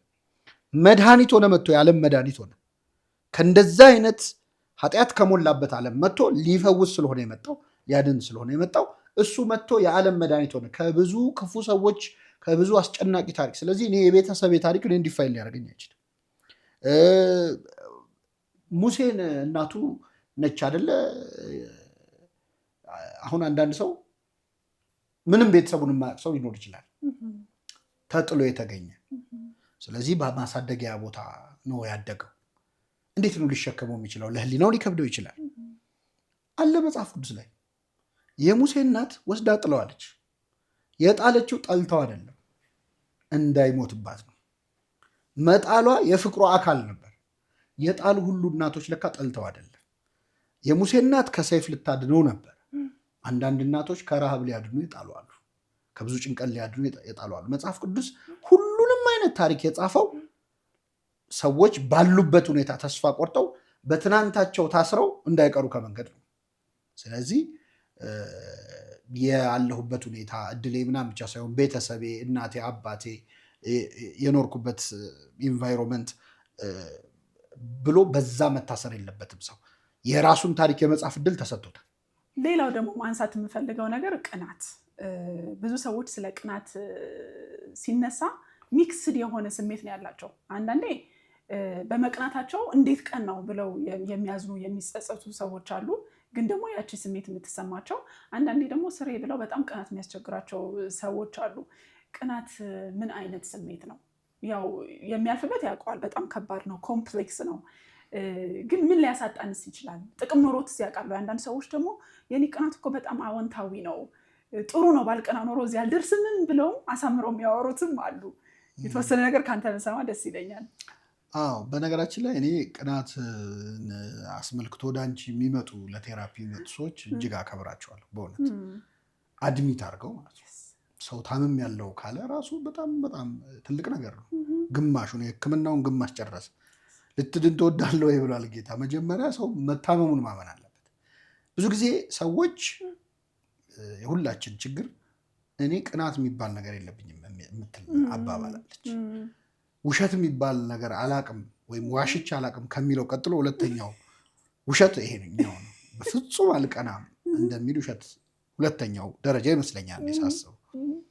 ቅናት ሊቀር አይችልም በምንም ምክንያት ማለት ነው። እኛ ጸባይ ውስጥ ካሉ ነገሮች ናቸው። በጣም መጥፎ ብዙ ነገር የሚያበላሽ። በነገራችን ላይ ክርስትና ውስጥ የሰው ልጅ ድህነት፣ የሰው ልጅ ውድቀት በቅናት የመጣ ማለት የሰው ልጅ የወደቀው በቅናት ነው። ሰይጣን በእግዚአብሔር አምሳል በተፈጠረው ሰው ልጅ ላይ ቀንቶ ነው። በቅናተ ሰይጣን ዘቦአ ውስተ ዓለም፣ በሰይጣን ቅናት ወደ ዓለም የገባ ሞት ነው የሚለው ራሱ ቅዳሴያችን። ሞት ራሱ የመጣው የሰው ልጅ ውድቀት የመጣው ሰይጣን በሰው በመቅናቱ ነው። ስለዚህ ተራ ጉዳይ እያወራን አይደለም ማለት ነው ቅናት። እና አንድ ሰው ሲቀና ከሰይጣን ጋር ነው እየተመሳሰለ ያለው ማለት በፍርድ ቤት መዝገብ ከዲያብሎስ መዝገብ ጋር ነው አብሮ የሚፈረድበት ፋይሉ። ምክንያቱም እሱ በተፈረደበት ፍርድ ነው። ቅናቱ ነው እሱ የጣለው። ስለዚህ እኔም ወደ እሱ ነው የምመጣው እና ከሌሎቹ ኃጢአቶች በጣም ነፍስን የማቆሸሽ የመረበሽ አቅሙ ከባድ ነው ማለት ነው። ትልቁ ነገር በመጀመሪያ አድሚት ማድረግ ነው። ቅናት ሊሰማ ሲችል በቃ ይሄ ቀንቻለሁ፣ እንደዚህ አይነት ስሜት ተሰምቶኛል ብሎ አድሚት ማድረግ እና ከዛ በኋላ የምናደርገው ሪያክሽን ነው እኛ እንዲፋይን የሚያደርግ። ዲናይ ስናደርገው እኔ ቀንቻ አይደለም ቅናት ሊመስል ይችላል ይላል ሰው። በጣም ይባላል ይሄ አባባል በጣም ይባላል። ቅናት ሊመስል ይችላል ግን አይደለም። እንደዚህ አስቤ ነው። በቃ ይሄ ሰው እያረገ ያለው ወይም እያወራ ያለው ነገር ቅናት ሊመስል ይችላል እያለ ነው ራሱ መሰለን እኛ። እሱም ራሱ ግን መስሎታል ማለት እቺ ከራስ ጋር መቼስ ኦፊሻሊ ሰው ቀንቻለሁ። ቅዱስ ባስልዮስ የሚባል አባት ሰው ንስሐ ለመግባት ከሚቸገራቸው ኃጢአቶች አንዱ ቅናት ነው። ቀንቻለሁ ብሎ ጀስቲፋይ ያደርገዋል ለሆነ ነገር። እኔ እኮ እንትኑ አይደለም ነገሩ ነው እንጂ ሙያው ለሙያው ክብር ነው ይላል፣ ወይ ለቤተክርስቲያን ክብር ነው ይላል፣ ወይ ለአገሬ ብዬ ነው ቆርቆር ነው ምናምን ነው እንጂ እኔ እንትን ብዬ አይደለም ይላል። ቀንቶ ብቻውን ሲቀመጥ ማመን ያለበት ቀንቻለሁ። እንደው መስተዋት እያየን ቢሆን ቀንቻለሁ ማለት አለበት። የመጀመሪያው ሂደት አንዳንዱ ነገሮች እኮ ሰው ዝም ብሎ ራሱን ከመስታወት ላይ እንዲያይ የምናስደረግባቸው ቀንቻለሁ ብሎ ቢጽፍ ራሱ ለመፈወስ እድል ይሰጠዋል። ቀናተኛ ልቤን ፈውስልኝ ብሎ ለጸሎትም እድል ይሰጠዋል። በአጭሩ ንገርሽ መጽሐፍ ቅዱስ ቅናትን በተመለከተ በፍጹም አትቅና ብሎ አይደለም የደመደም። ሁለት ቁም ነገሮች ነው መጽሐፍ ቅዱስ ላይ ያለው መፍትሄ፣ የቅናት መፍትሄዎች ማለት ነው። አድሚት ካረኩት ችግሬን ካወቅኩት በኋላ ሁለት መሰረታዊ መፍትሄዎች አሉ። የመጀመሪያው መፍትሄ ህይወት ውድድር እንዳልሆነ ማስታወስ ነው። ሁሉም ሰው የሚኖረው የራሱን ህይወት ነው። እኛ የተለያየን ሰዎች መሆናችንን እንረሳዋለን። ለምሳሌ የተለያዩ ኢንስትሩመንቶች አሉ። የዜማ ከበሮ አለ፣ መሰንቆ አለ፣ ዋሽንት አለ። ዋሽንት እንዴት በመሰንቆ ይቀናል? መሰንቆ እኔ መቼ ነው እንደ ዋሽንት በትንፋሽ የሚጫወተኝ ሰው የሌለው ብሎ ሊቀና አይችልም። አንተ መሰንቆ ነህ። ዋሽንትም እንደዚህ ማለት ዛዘር ወይ ራውንድ ከበሮ እንደ ከበሮ ለመቼ ነው የምመታው አይልም ዋሽንት። ይህ ማለት የተለያየን ሰዎች ነን። የአንድ ባንድ የተለያዩ ኢንስትሩመንቶች ነን። እኔን የሚመስል ሌላ ሰው የለም። እኔ መጫወት ያለብኝ ራሴ ነው ነው። እኔ መሰንቆ ከሆንኩ እሱ ከበሮ ከሆነ እሱ ክራር ከሆነ ሁሉም የየራሱ ሮል አለ በህይወት ማለት ነው። እና በጣም ብዙ ክራሮች በመሰንቆ ቀንተው ነው ክራር ሳይሆኑ የሚሞቱት። ይሄ ማለት ምን ማለት ነው? የራሱን ኳሊቲ አፕሪሼት ማድረግ ያቆማል ሰው። የሆነን ሰው እያየ እድሜውን ይፈጃል። ቃየልና አቤል የተገዳደሉ ሰዎች ናቸው። እግዚአብሔር ያሳይሽ። 4 ሰው ነው ያለው ምድር ላይ፣ 6 ሰው አዳም፣ ሔዋን፣ የቃየልና አቤል 2 እህቶች እና ቃየልና አቤል ናቸው። 6 ሰው ነው ያለው። ምን ሪሶርስ ጠቦ ነው ውስጥ የተጣሉት? ምንም እኔ የቃየልና አቤል ታሪክ ሳስብ አንድ ኢንተርቪው አይቼ በጣም የገረመኝ ደብረ ታቦር ላይ ለመጀመሪያ ጊዜ በኢትዮጵያ 2 መኪኖች ደብረ ታቦር ላይ ነበሩ የሚል አንድ ሰውዬ ኢንተርቪው ሲሰጡ ሰማሁ። እና እነዛ 2 መኪኖች ተጋጩ። 2 ብቻ ናቸው። በከተማው ያለው መኪና 2 ነው፣ ተጋጩ ማለት ይሄ አይሮኒክ በጣም። ፈረሶቹ 2 ናቸው። ሜዳው ሰፊ ነው። አሳልፈኝ ይባባል። እኔ በአንቺ ስቀና እኔን የመሆን ጊዜን እያቃጠልኩ ነው፣ አንቺን ለመሆን ስታጠር ማለት ነው። ስለዚህ ለዚች አጭር እድሜ የሆነ ሰው ፕሮግረስ እያየው እንዲሆነ እያልኩ እየተደሰትኩ እየተቃጠልኩ እየተበሳጨው ለምን ጊዜን አጠፋዋለሁ? አንተን በመሆን ቢዚ ከሆንክ የሌላው ጉዳይ ያሳስበ እና ብዙ ጊዜ ቅናት የሚመነጨው እግዚአብሔር ለቃየል ምን አለው መሰለሽ? ስለምን ቀና፣ ስለምን ፊት ጠቆረ አለውና ምን አለው መሰለሽ? መልካም ብታደርግ ፊት ያበራል ነበር አለው። ምን ማለት ነው? አንተ መልካም ከሰራህ የእሱ ሰክሰስ አያበሳጭህ፣ የአቤል መስዋዕት አያበሳጭህም ነበር ነው። አዎ ይሄ ጀነራሊ ለሁላችንም ነው የተናገረው። ቃየሎችም አቤሎችም ስለበዛ ነው ለሁላችን ይሆናል። እኔ ጓደኛ መኪና ሲገዛ የምናደደው እኔ መኪና ስለሌለኝ፣ እሱ ከመግዛቱ በላይ እኔ ያለመኖር ጫና ሆኖብኝ ነው የምናደደው አይደል? ቢኖረኝ ግን ምንም አይመስለኝም። ስለዚህ የእሱ ሰክሰስ የሚያናድደኝ እኔ ፌል ስላደረኩ ነው። ስለዚህ መፍትሄው ምንድን ነው? የራሴ ላይ መስራት ነው። መልካም ብታደርግ ፊት ያበራ የለ ወይ? ለምን ራስ ላይ አታተኩርም? ያንተ ስኬት የእሱ ስኬት እንዳያናድድህ የማድረግ አቅም አለው። ስለዚህ ራስ ላይ ማተኮር፣ ከራስ ጋር መወዳደር። እኔ መብለጥ ያለብኝ ራሴን ነው። አሁን ያለሁትን ሄኖክን መብለጥ ነው እቅዴ መሆን ያለበት። ሁሉም ሰው አሁን ይህን ውይይት የሚሰማ ሰው መብለጥ ከፈለገ መወዳደር ከፈለገ አሁን ካለው ራሱ ጋር ከዚህ በኋላ 5 ዓመት ቢኖር የዛሬ 5 ዓመት ምን አይነት ሰው ነው የምሆነው እኔ ብሎ ትናንት ምን ነበርኩ፣ ከትናንት አሁን ይሻል ከሆነ ከዛሬ ነገ ምን አይነት ሰው ነው የምሆነው። ይሄኛውን ሰውዬ ብለጠው። ጎረቤትን እያየ ጊዜን አታጥፍ። እሱ የራሱን ሩጫ ነው የሚሮጠው። ምን እንደሆነ የምትቀናበት ሰው ከጀርባ ያለውን ስቃት አታውቅም። ብዙ የራሱ ህመም አለው። ስለዚህ እኔ ለመብለጥ የማስበው እኔን ከሆነ ውድድሩን በጣም ደስ የሚል ውድድር ይሆናል። የትናንትናውን እኔን በልጨው መገኘት። መልካም ብታደርግ ፊት ያበራል እንደተባለው ፊት ያበራል። አንድ ሁለተኛ፣ እግዚአብሔር ይገርምሻል ቅኑ ደግሞ ብሎ አዟል። ቅኑ ለእንተ ተአቢ ጸጋ፣ ለምትበልጠው ጸጋ ቅኑ ይላል። አሁን ብዙ ጊዜ እኛ ገንዘብ ባለው እንቀናለን፣ ሀብት ባለው፣ ስልጣን ባለው፣ ውበት ባለው። ይሄ የተሳሳተ ቅናት ነው። ለሚበልጠው ጸጋ ቅኑ። እነዚህን የሚበልጣቸው ሌላ ጸጋ አለ። ምንድን ነው? ገንዘብ ባለው ሰው ከምቀና በሚመጸውት ሰው ብቀና፣ በመቄዶንያው ቢንያም ብቀና፣ በጣም ሀብታም ከሆነው ሰው ይልቅ ብዙ በሚሰጠው ሰው ብቀና፣ ሰዎች በጣም በሚወዱት ሰውዬ ከምቀና ሰዎችን በጣም በሚወድ ሰው ብቀናስ እሱ ይበልጣል። የሚበልጠው ጸጋዬ ነው። በሚለብስ ሰው ከምቀና በሚያለብስ ሰው ብቀናስ እሱ አቤት የሚቀያይረው ልብስ ከምል ብዙ ድሆችን በሚያለብሰው ብቀና። የሚበልጡ ጸጋዎች አሉ፣ ዘላለማዊ ጸጋዎች። በእነዚህ የቀናው እንደሆን እኔን ጥሩ ሰው ያደርገኛል። ለምትበልጠው ጸጋ ቅኑ ማለት ይሄ በጣም ደስ የሚል ነገር ነው። እንዳልከው ቀንቻለሁ ብሎ ማመኑ ትልቅ ነገር ነው እንጂ ጀስቲፋይ ማድረጉ ወደ መፍትሄው አያስጠቃንም። እኔ መንፈሳዊ ቅናት ነው የቀናሁት ወይ ደግሞ ለመሻሻል ብዬ ነው የቀናሁት። ይሄ ምንድን ነው? ኃጢአቴን አጥምቄ ክርስቲያን ማድረግ ማለት አጥምቄው መንፈሳዊ ኃጢአት የሚባል መንፈሳዊ ኃጢአት የለም በቃ። እና የመጀመሪያው እንትን አሁን እኔ ጋር ይመጣሉ ለቴራፒ ቅናት ያስቸግረኛል ብሎ ምን አይነት ከሬጅ ነው? በጣም እና ስለ ዩኒክነስ የገለጽክበት መንገድ በጣም ልክ ነው። የሙዚቃ መሳሪያዎች የራሳቸውን ሮል ሲጫወቱ መጨረሻ ላይ ሃርመናይዝድ የሆነ የሚያምር ድምፅ አይደለም የምንሰማው።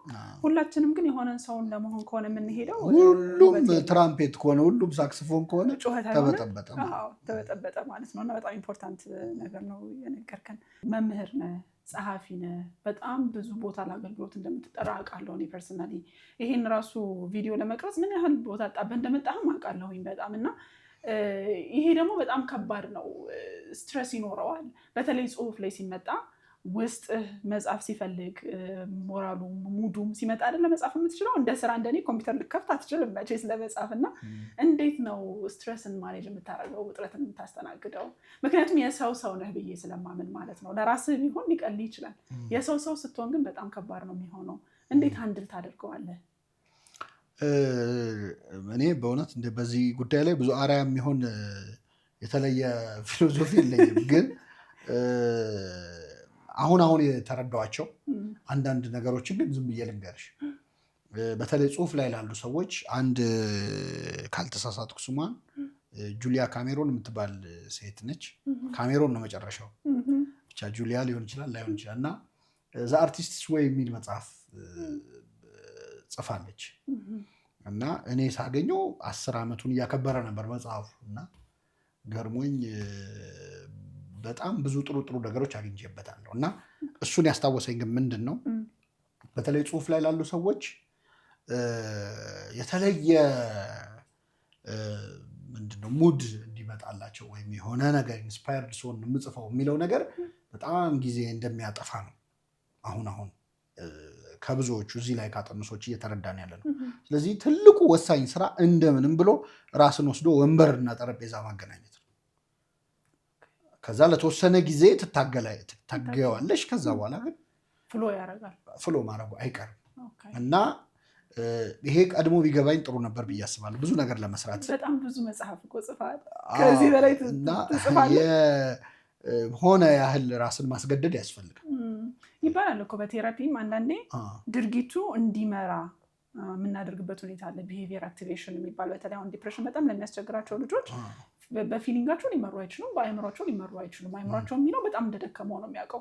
ግዴታ እግራቸው ተነስቶ እንዲሄድ በቢሄቪየር ብቻ በግድ እግራቸውን ካልጋ ላይ ማውረድ አይነት ድርጊቱ ስሜቱንና አይምሮ አልሰማ ካለ መስልሽ ይሰማል። መስልህ እንደዛ አሁን ኤግዛክትሊ እሱን ነው ያልኩት። እና እንደ እሱ ነገር በጣም ጥሩ ነው። እኔ ከዚህ በፊት ካልተሰማኝ ለመጻፍ ብዬ አልጽፍም። አመት ላልጽፍ ይችላል ማለት ርዕስ አልጽፍ ጠፋሁ የሚል የመረሳት ፍርሃት ብዙም የለብኝም እና የሆነ ለመጻፍ ብዬ አልጽፍም። ወይ የበፊቱ እየተነበበ ቢቀጥል ይሻላል። ደግሞ በቃ ጻፍ ያለኝ ጊዜ ወይ ደግሞ የመጣልኝ ሰሞን ደግሞ 24 ሰዓት አልበቃ ብሎኝ በቃ ሀገሩን ልበጠብጥ ይችላል። አይ ነው እንደማተኛም አይነው እንደምታገጣጥመው። እና የመጣ ሰሞን ማለት ነው እንደ ጎርፍ ሆኖ ስለሚመጣ የዛኔ አለመጻፋትሽም በቃ ያምሻል። ወሬ የምታወሪው በጣም ጭንቀት ነው። ይሄ ከምጥ ጋር የሚያገናኙት ሰዎች በጣም በጣም ዋይዝ የሆነ በጣም ትክክል ነው ዲፒክሽን እና ጽፎ እስከ መገላገል አንዳንድ ሀሳብ በቃ ጽፎ መገላገል የሚያሰኙ ጭንቀት የሚሆኑ ነገሮች አሉ። እሱ ስቴጅ ላይ ቢደረስ በጣም ጥሩ ነው፣ ግን ለፕሮዳክቲቪቲ አይመከርም። አሁን የገባኝ ነገር ተቀመጡ መጀመሪያ እንደምንም በቃ የሆነ ዲሲፕሊን ውስጥ ራስን መክተት ሰውነታችን ስነስርዓቱን ይዛል። እኛ ባንይዝ በቃ ይለምደዋል። በመስል ሜሞሪያችን መገዛት እንጀምራለን እና አንዳንዴ የሆነ ጸሐፊ በጣም ሙዲ ሳይሆን የጻፈውን ጽሁፍ ብዙም ደስ አላለኝም ብሎ ጽፎት አስቀምጦት ሌላ ቀን ሲያነበው ይሄን ጽሁፍ የጻፈው ኢንስፓየርድ ሆኖ ነው ወይስ አይደለም የሚለው ላይለዩሉ ይችላል። በጣም ጥሩ ነው ለካ የጻፈው። ስሜቱ አልመሰለውም እንጂ ቆንጆ ጽሁፍ ነበር የተጻፈው። እና ምክንያቱም ካለው ሜሞሪ ካለው ታለንት ምናምን ስለሚመጣ ማለት ነው። እና እያስደሰተን ባናደርገው ደስ ብሎሽ ያልሰራሽው ወጥ ሊጣፍጥ ግን ይችላል ይላሉ እኮ። እኔ እኮ ስጨነቅበት ነው ማይጣፍጥልኝ። ተርመስ ሳረገው ይጣፍጣል። የሆነ ዲስትራክትድ ተሆኖ በሌላ ጉዳይ ምናምን ሲሆን ነው። እና እኔ የሆነ ዲሲፕሊን ውስጥ መግባት በጣም ጥሩ ነው። ሱባኤ 7 ቀን 14 ቀን 21 ቀን ምናምን ቤተክርስቲያናችን በደንብ ይሄ ስለገባት ነው። በነገራችን በመደጋገም የሚመጣ ዲሲፕሊን ስላለ ነው።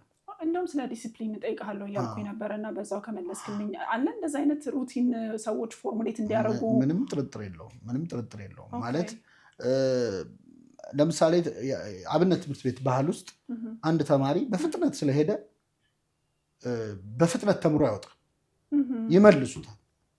ለምሳሌ ዳዊት የሚደግም ከሆነ ጥሩ ደጋሚ ስለሆነ በቃ ይሄ በአንድ የችሎ ዳዊት ወጣ ያሹታል፣ ይመልሱታል።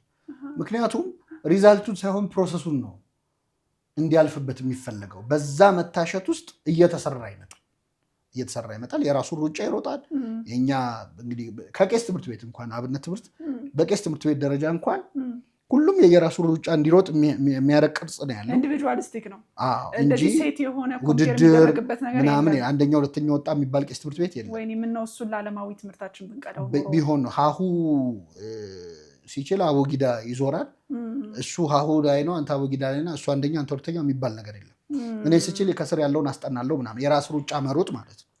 ይሄ ለፉክክሩም ለምኑም እንዲጠፋ ያደርጋል። በቃ ዋን ቱ ዋን የመማር ያህል ነው። በጣም ደግሞ አንድ ክፍል ውስጥ ነው እንኳን የሚደረገው እሱ ነገር። እኔ ሲያወሩ ያው እድሉን አላገኘውም ተጠቅቶ ለማየት ሲያወሩ፣ ግን ሁሉም የተለያየ ስቴጅ ኦፍ ለርኒንግ ላይ ሆኖ ግን አንድ ክፍል ውስጥ ሆኖ ነው በኩል ሰዓት በአንድ አስተማሪ የሚማረው። የሚገርምሽ ከሚማረው በላይ የማይማረውን ሰምቶ ሄደ። እንዴት ሰብኮንሽስሊ። አሁን ለምሳሌ እኔ እዚህ ጋር አንድ ዜማ እየተማርኩ ነው። ይሄ ለምሳሌ እኔ ስማር ሌላ ነገር እኔ ያልደረስኩበት አድቫንስድ የሆነ ትምህርት እየተማረ ያለ ሌላ ሰው ሊኖር ይችላል። የራሴን እየተማርኩ የእሱን ሰብኮንሽስሊ ሰማዋለሁ እና ፋሚሊያር ነው የኔ ማይንድ ተደርጎ ይጠብቀሃል። አዲስ አይደለም እዛ ላይ ስትደርስ። እና በደንብ ገብቷቸዋል። ብቻ እኛ አሁን ችግሩ መሰለሽ ኃይሌ ገሪማ የሰጠው አንድ ቆንጆ ምሳሌ ያለ ፊልሙ ላይ ያው የራሱ ሀሳብ ስለሆነ ነው። ምንድነው የሆነ ልጅ ህልም ያያል እና ህልም ላይ ቅድም ብዙ ቀልደናል፣ ግን ህልሙ ምንድነው ያው ከኤክስፒሪየንስ የመጣ ህልም ነው። ጥሩ ምሳሌ ጤዛ ፊልም ላይ ነው እና የጤፍ እንትን ውስጥ ጎተራ ውስጥ ሆኖ ጤፉ እየፈሰሰ ነው እየተቀደደ የሆነ እየተበሳ ከጆንያ ውስጥ ይፈሳል። ከዛ ልጁ ያንን ቀዳዳ ለመድፈን ወረቀት እያመጣ ይደፍንበታል ቀዳዳውን። ግን ጤፉ እየበዛ እየፈሰሰ ይመጣና ምንድነው ነገር ብሎ ለአንድ ካህን ሄዶ ሲነግራቸው ወረቀቱ ትምህርትን የተማርከው የአውሮፓ ትምህርት ነው፣ ጤፍ ህዝብ ነው መፍሰሱ፣ ደም መፍሰሱ፣ ህዝብ መጎዳቱ ማለቁ ነው። እየበጠስክ ያንን ወረቀት መክተትህ የአገሪቱን ችግር በእውቀት ለመፍታት እየሞከርክ ነው። እና ሳስበው አሉ የተማርከውን ትምህርት ከአገሪቱ ችግር ጋር ስታስተያየው ምንም አልጠቅም የሚል መስሎ ሳትረበሽ አቅርም አሉት። በዚህ ተናዶ ጥሏቸው ሄደ። በጣም ይገርም እና አንዳንዴ አልገጥም ይላል። ይሄንን ታሪክ ትዝ ያለኝ ምንድነው ለአውሮፓ ትምህርት ወይም ደግሞ ለምዕራባዊው ትምህርት በጣም ከመስገዳችን የተነሳ አንዳንድ የኛን ችግሮች አልፈታ ይላል የተማርነው ትምህርት። እና በእኛ ማይንድ ሴት በእኛ ካልቸር እኛን ኮንሲደር አድርጎ የተሰራ ስላልሆነ ነው መድኃኒቱ። በጣም ፕሮፌሰር መስፍን የሚሉት ነገር አለ። እኛና ፈረንጆች ያለን ግንኙነት የእንስሳት ሐኪምና እንስሳው ማለት በሬውና የቬተርነሪ ዶክተሩ አለ። አራጁ ይሁን ዶክተር ይሁን ይለያል፣ በሬው አይለይም ይላል። እና የትኛው የሚጠቅመን የትኛው የሚጎዳ መሆኑን ማናቅም የራሳችን ዊዝደም በጣም ንቀናል። እና ወደ እንትኑ ስመጣልሽ የኛ ቤተክርስቲያን የትምህርት የአገሪቱ ሎካል ትምህርት ትራዲሽናል ምናምን እያለ የምንመጻደቅበት ማለት ነው። እነዚህ መንገዶች እንደውም የተሻሉ ናቸው። እና ፕራክቲስ ምን እንደሚያመጣ ገብቷቸዋል አባቶቻችን። ዝም ብለህ ድገመው በለው ችየዋለሁ እኮ አይ ድገመው እየሰሩ ያሉት ይህን የምችለውን ነገር እንድችለው ሳይሆን የኔን የመማር ስኪል ነው፣ ትዕግስት ነው ለማስተማር እየሞከሩ ያሉት። እንቁላልን በጣም አሁን እኛ በአንዴ ማደግ ነው የምንፈልገው፣ አንድ ቀን ሰክሰስ ምናምን። ለምንድነው ዓለም ላይ ሎተሪ የወጣላቸው ሰዎች ሀብታም የማይሆኑት? ለምንድነው ግን? ሁሉም ግን ድሃ ሊሆን ይችላል እንደዚህ። ብዙ ጊዜ በሎተሪ ሀብታም የሆነ ሰው የለም። ለምን? እርን ያልተደረገ ገንዘብ ነው። ፕሮሰሱ ላይ አልነበሩም። ብናርገው ያጠፉታል። በዛ ደረጃ ገንዘብ የሚያስገኝ የስራ ባህል እንደውም ምን ይባላል? ዓለም ላይ ያሉ ባለሀብቶች በሙሉ አሁን ዓለም ላይ ያሉት ጥቂት ናቸው አይደለ? የዓለምን ህዝብ ሀብት የያዙት ይበተንና ፌር በሆነ መንገድ ለዓለም ህዝብ ይከፋፈል ቢባል በጥቂት ዓመታት ውስጥ ተመልሶ እነዛ ሰዎች እጅ ይገባል ይባል። ለምን? የቀረው የዓለም ህዝብ በዛ ደረጃ ዊዝደም የለውም ገንዘብ ማኔጅ ለማድረግ እና አርሚ ያልተደረገ ሀብት ሲሆን እንደዚህ ነው በአንድ ጊዜ የተገኘ ገንዘብ በችኮላ የተገኘ ሀብት የሚጠፋው ማለት ነው። ስለዚህ ፕሮሰሱ በጣም ይሰራናል፣ የሆነ መጨረሻውን አይደለም። እና እንቁላልን ውስጥ ያለ ጫጩት ራሱን መውጣት ያለበት እኔ ላውጣው ልተባበረው ብዬ ማንኪያ አምጥቼ ብመታው እንቁላል ጠብሼ ልበላ እችላለሁ፣ ጫጩት ግን ሊወጣ አይችልም። ስለዚህ አንዳንዱ ስራ ፕሮሰስ ነው፣ እኔን እየሰራ መምጣት አለበት። እና ፕራክቲስ በጣም በጣም ወሳኝ ነገር። ፕሮሰሱን ግን መጥላት የለብኝም። ወዳጅሽ ነው እያልከኝ እየሰራኝ ነው ያለው፣ እኔን እየሰራኝ ነው ያለው። ታፍኗል እንግዲህ ውስጥ ጫጩት ምን እንደሚሰማው አናውቅም፣ ግን እዛ ሼድ ውስጥ ሆኖ ተጨንቆ ምናምን ነው። ግን ሲወጣ ክንፍ ይዞ መጨነቁ አይደለ እንዲወጣ የሚያደርገው፣ ክንፍ ሰብሮ የሚወጣው ማለት ነው። እና እኛ በቃ እንቁላል በሆንን በእለቱ ምንድን የስንዝሮ ታሪክ ሰኞ ተወለድ ማክሰኞ ክርስትና ተርሰው ምን የሚል አንድ ቀልድ ተረት ነበር። ልክ እንደዛ ወዲያው መውጣት ነው የምንፈልገው። ፕሮሰሱ ምን ያህል እንደሚጠቅመን አናውቅም። እና ፕራክቲስ ዲሲፕሊን የሚባሉት ነገሮች እንደዚህ ናቸው። ፒተርሰንም እኮ እንደሱ ይላል አይደል? ፒተርሰን አንተ ነህ ባይዘው ያስተዋወቀኝ ጆርዳን ፒተርሰን አታውቂውም ያልከውን መቼ ማረሳል። እንኳን አወኩት በጣም ብዙ ከሱ። አሁን ደግሞ መንፈሳዊ ሰው እየሆነ ነው። ኢስተርን ኦርቶዶክስ በጣም እኮ ጽሁፎቹ ላይ እኮ በጣም ይንጸባረቃሉ አይደለ? ያው ቀስ በቀስ ቀስ ብዬም ቢሆን የምመጣው ወደ አንተ ነው ይላል ቅዱስ ኤፍሬም። እየዳህኩም ቢሆን ይላልና እንግዲህ እግዚአብሔር መጨረሻውን ያሳምራል። አሜን አሜን። እውነት ነው። እሱ ላይ አሁን ከፕሮሰስ ጋር ተያይዞ ግራቲፊኬሽንን ዲሌይ ማድረግ ይላል፣ ማቆየት፣ ደስታን ማቆየት። የትናንሽ ዶፓሚን የሚሰጡንን ነገሮች ማዘግየት ካለመድን ራሳችንን መግዛት አንችልም፣ ወይም ዲሲፕሊንድ መሆን አንችልም ይላልና አሁን ካልከው ነገር ጋር በጣም ተስማማለኝ። ሰው ሂደቱ ሊሰለቸው ይችላል። እና ደግሞ ቀድሞ የተገኘ ሰክሰስ፣ ታይሙን ያልጠበቀ ሰክሰስ። ለምንድን ነው ቻይልድሁድ ሴሌብሪቲስ አሁን አብዛኞቹ ድሮ የምናውቃቸውን ሆም አሎን ምናምን አሁን ብታያቸው ሌላ ሰዎች ናቸው። ቀታቱ በታቱ ሆነው ምናምን ተበሳስተው ምናምን እነሱ ሁሉ አይመስሉም። ለምን በፕሮሰስ አይደለም አርን ያር ከመጨረሻው ነው የጀመሩት። ስለዚህ ወደ መጀመሪያው መምጣት ለነሱ ሞት ይሆናል፣ ዲፕሬሽን ውስጥ ይገባሉ። በዛ እንትን ደግሞ መቀጠል በጣም ከባድ ነው። ስለዚህ ሩቲንን ፎርም ለማድረግ ሱባኤ ያዛኝ ያልከኝ የ7 ቀን ቤተክርስቲያናችን በሱባኤውን ብቻ ላይ ይችላል ነሰሰርሊ የሆነ ነገር አርጌ ጨረስኩ ስትባይ ደገሚው መባል በጣም የተለመደ ነው። ሶ ያ ሪፒቲሽን ሩቲን ፎርም ያደርጋል፣ ፐርፌክሽን ያመጣል፣ በጣም ጥሩ ሪዛልት አቺቭ እንዲያደርግ ያግዘዋል ማለት ነው። ምናልባት አንድ ዜማ የሚማር ልጅ አንድ ቀን ሙሉ የሆነች ነገር ሲል ይውላል። ችሎታል እኮ በለው ድገመው እየተባለ ማለት። እኔ ግን ጠባዩንም በጣም የሚገራው ይመስለኛል ይሄ ነገር። ሰው ኢጎይስቲክ መሆን ይችላል ታዲያ እንደዚህ ሲደጋግም ውሎ እኔ ካንተ የተሻለ አውቃለሁ ማለት ይችላል። በጣም ሂዩሚሊቲ አለ፣ የሚያስተምሩሽን ሰዎች የምታከብሪበት ልክ አለ ማለት። እኛ እንግዲህ በዘመናዊ ትምህርት ቤት ነው ያደግነው፣ ግን ለአስተማሪዎቻችን ያለንን ፊሊንግ እናውቀዋለን። በስምም ማናስታውሳቸው ሊኖሩ ይችላሉ ምናምን። የአብነት ትምህርት ቤት ባህል ግን መምህራኖቻቸውን ሲያስታውሱ የሚያለቅሱ ሰዎች ፈጥሯል። ከዲሲፕሊንም አልፎ ማለት ነው። እርስ በርስ ያለው ኮኔክሽን በጣም ጠንካራ ነው። በጣም ታዛዥነትን ፕሮሰሱ ዞረው ለምነው በእንተ ስማ ለማርያም ይሄ እኮ ሰውየውን ነው እኮ እየሰራ ኢንዱራንስ እኮ ነው እየሰጠው ያለው። በዛ ሂደት ውስጥ ተምሮ ውሻ በልቶት ምናምን ያናንትን ብሎ እሱ ሲማር ቀጥሎ የሚያስተምረው ከሱ ትንሽ ሻል ያለውን ሰው አገልግሎ ረድቶ ተላልኮ ምናምን ሰው ነው እየሰራች ያለው። ሬዚለንት የሆነ ሰው ነው የሚወጣው። እኔ ትዝ ይለኛል ካምፓስ ስንማር በጣም ሰቃዮቻችን የነበሩት ልጆች የአብነት ትምህርት ቤት ያለፉ ናቸውና እኛ ስንልፈሰፈስ ምናምን ወይኔ ይሄን ሁላ ሃንዳውት ምናምን ሲሉ የምናወራው አይገባቸውም ነበረ። የምራችሁ ነው የቀለዳችሁ ነው ይሉናል። 500-600 ፔጅ ሃንዳውት ሲሰጥ እኛ እናለቅሳለን፣ እነሱ ምንም አይመስላቸውም። እና እነሱ ናቸው ፎር ሲዘጉም የነበሩት ፎር ዛት ማተር። እና ያ መሰራት ዓለማዊ ትምህርት ላይ በጣም ቅቡል እንዲሆኑ የሚያግዛቸው ይመስለኛል። እና በጣም ዲሲፕሊንድ መሆን፣ ትሁት መሆን። ጀማሪ ተማሪ ነው ትዕቢተኛ የሚሆነው በነገራችን ላይ ማለት ትንሽ አንድ ያላት እንቅልፍ የላት ይባላል። እና ገና አንድ ያላት እንቅልፍ የላት ይባላል። አንድ ነገር ስላላት እንቅልፍ ታጣለች ማለት ነው። እና ትንሽ እውቀት ያለው ሰው በጣም ይወጣጠራል ምናምን ይጀማምራል። ግን እየጠለቁ ሲመጡ ወደ መጨረሻው የመጽሐፍት መምህራን ሲሆኑ የሚያስደነግጥ ትትና ነው ያላቸው። አንተ ያልከውን ነገር ትዝ ይላል። አንድ ሰው ካነበበ አንድ መጽሐፍ ካነበበ እና ትንንሽ እውቀቶች በጣም አደገኞች ናቸው። እና እኛ ኢጓችን የሚጨምረው እውቀታችን ስላነሰ ነው። እውቀት ሲጨምር ኢጎ ሊጠፋ ይችላል። ለምን? እውቀት አንዱ የሚሰጥሽ በጎ ነገር ያላወቅሽ ብዙ ነገር መኖሩን ማወቅ ነው። ለካ ብዙ ዓለም አለ አይነት ስሜት። በዳኒ ክሩገር ኢፌክት ማለት ነው። የማያውቁ ሰዎች የሚያውቁ ይመስላቸዋል፣ የሚያውቁ ሰዎች ደግሞ ያወቁ አይመስላቸውም።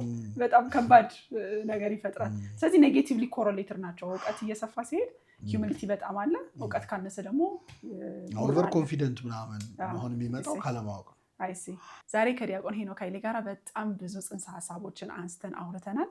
እጅግ እንደሚያግዟችሁ፣ አዳዲስ እይታ እንደሚሰጧችሁ ተስፋ አድርጋለሁ።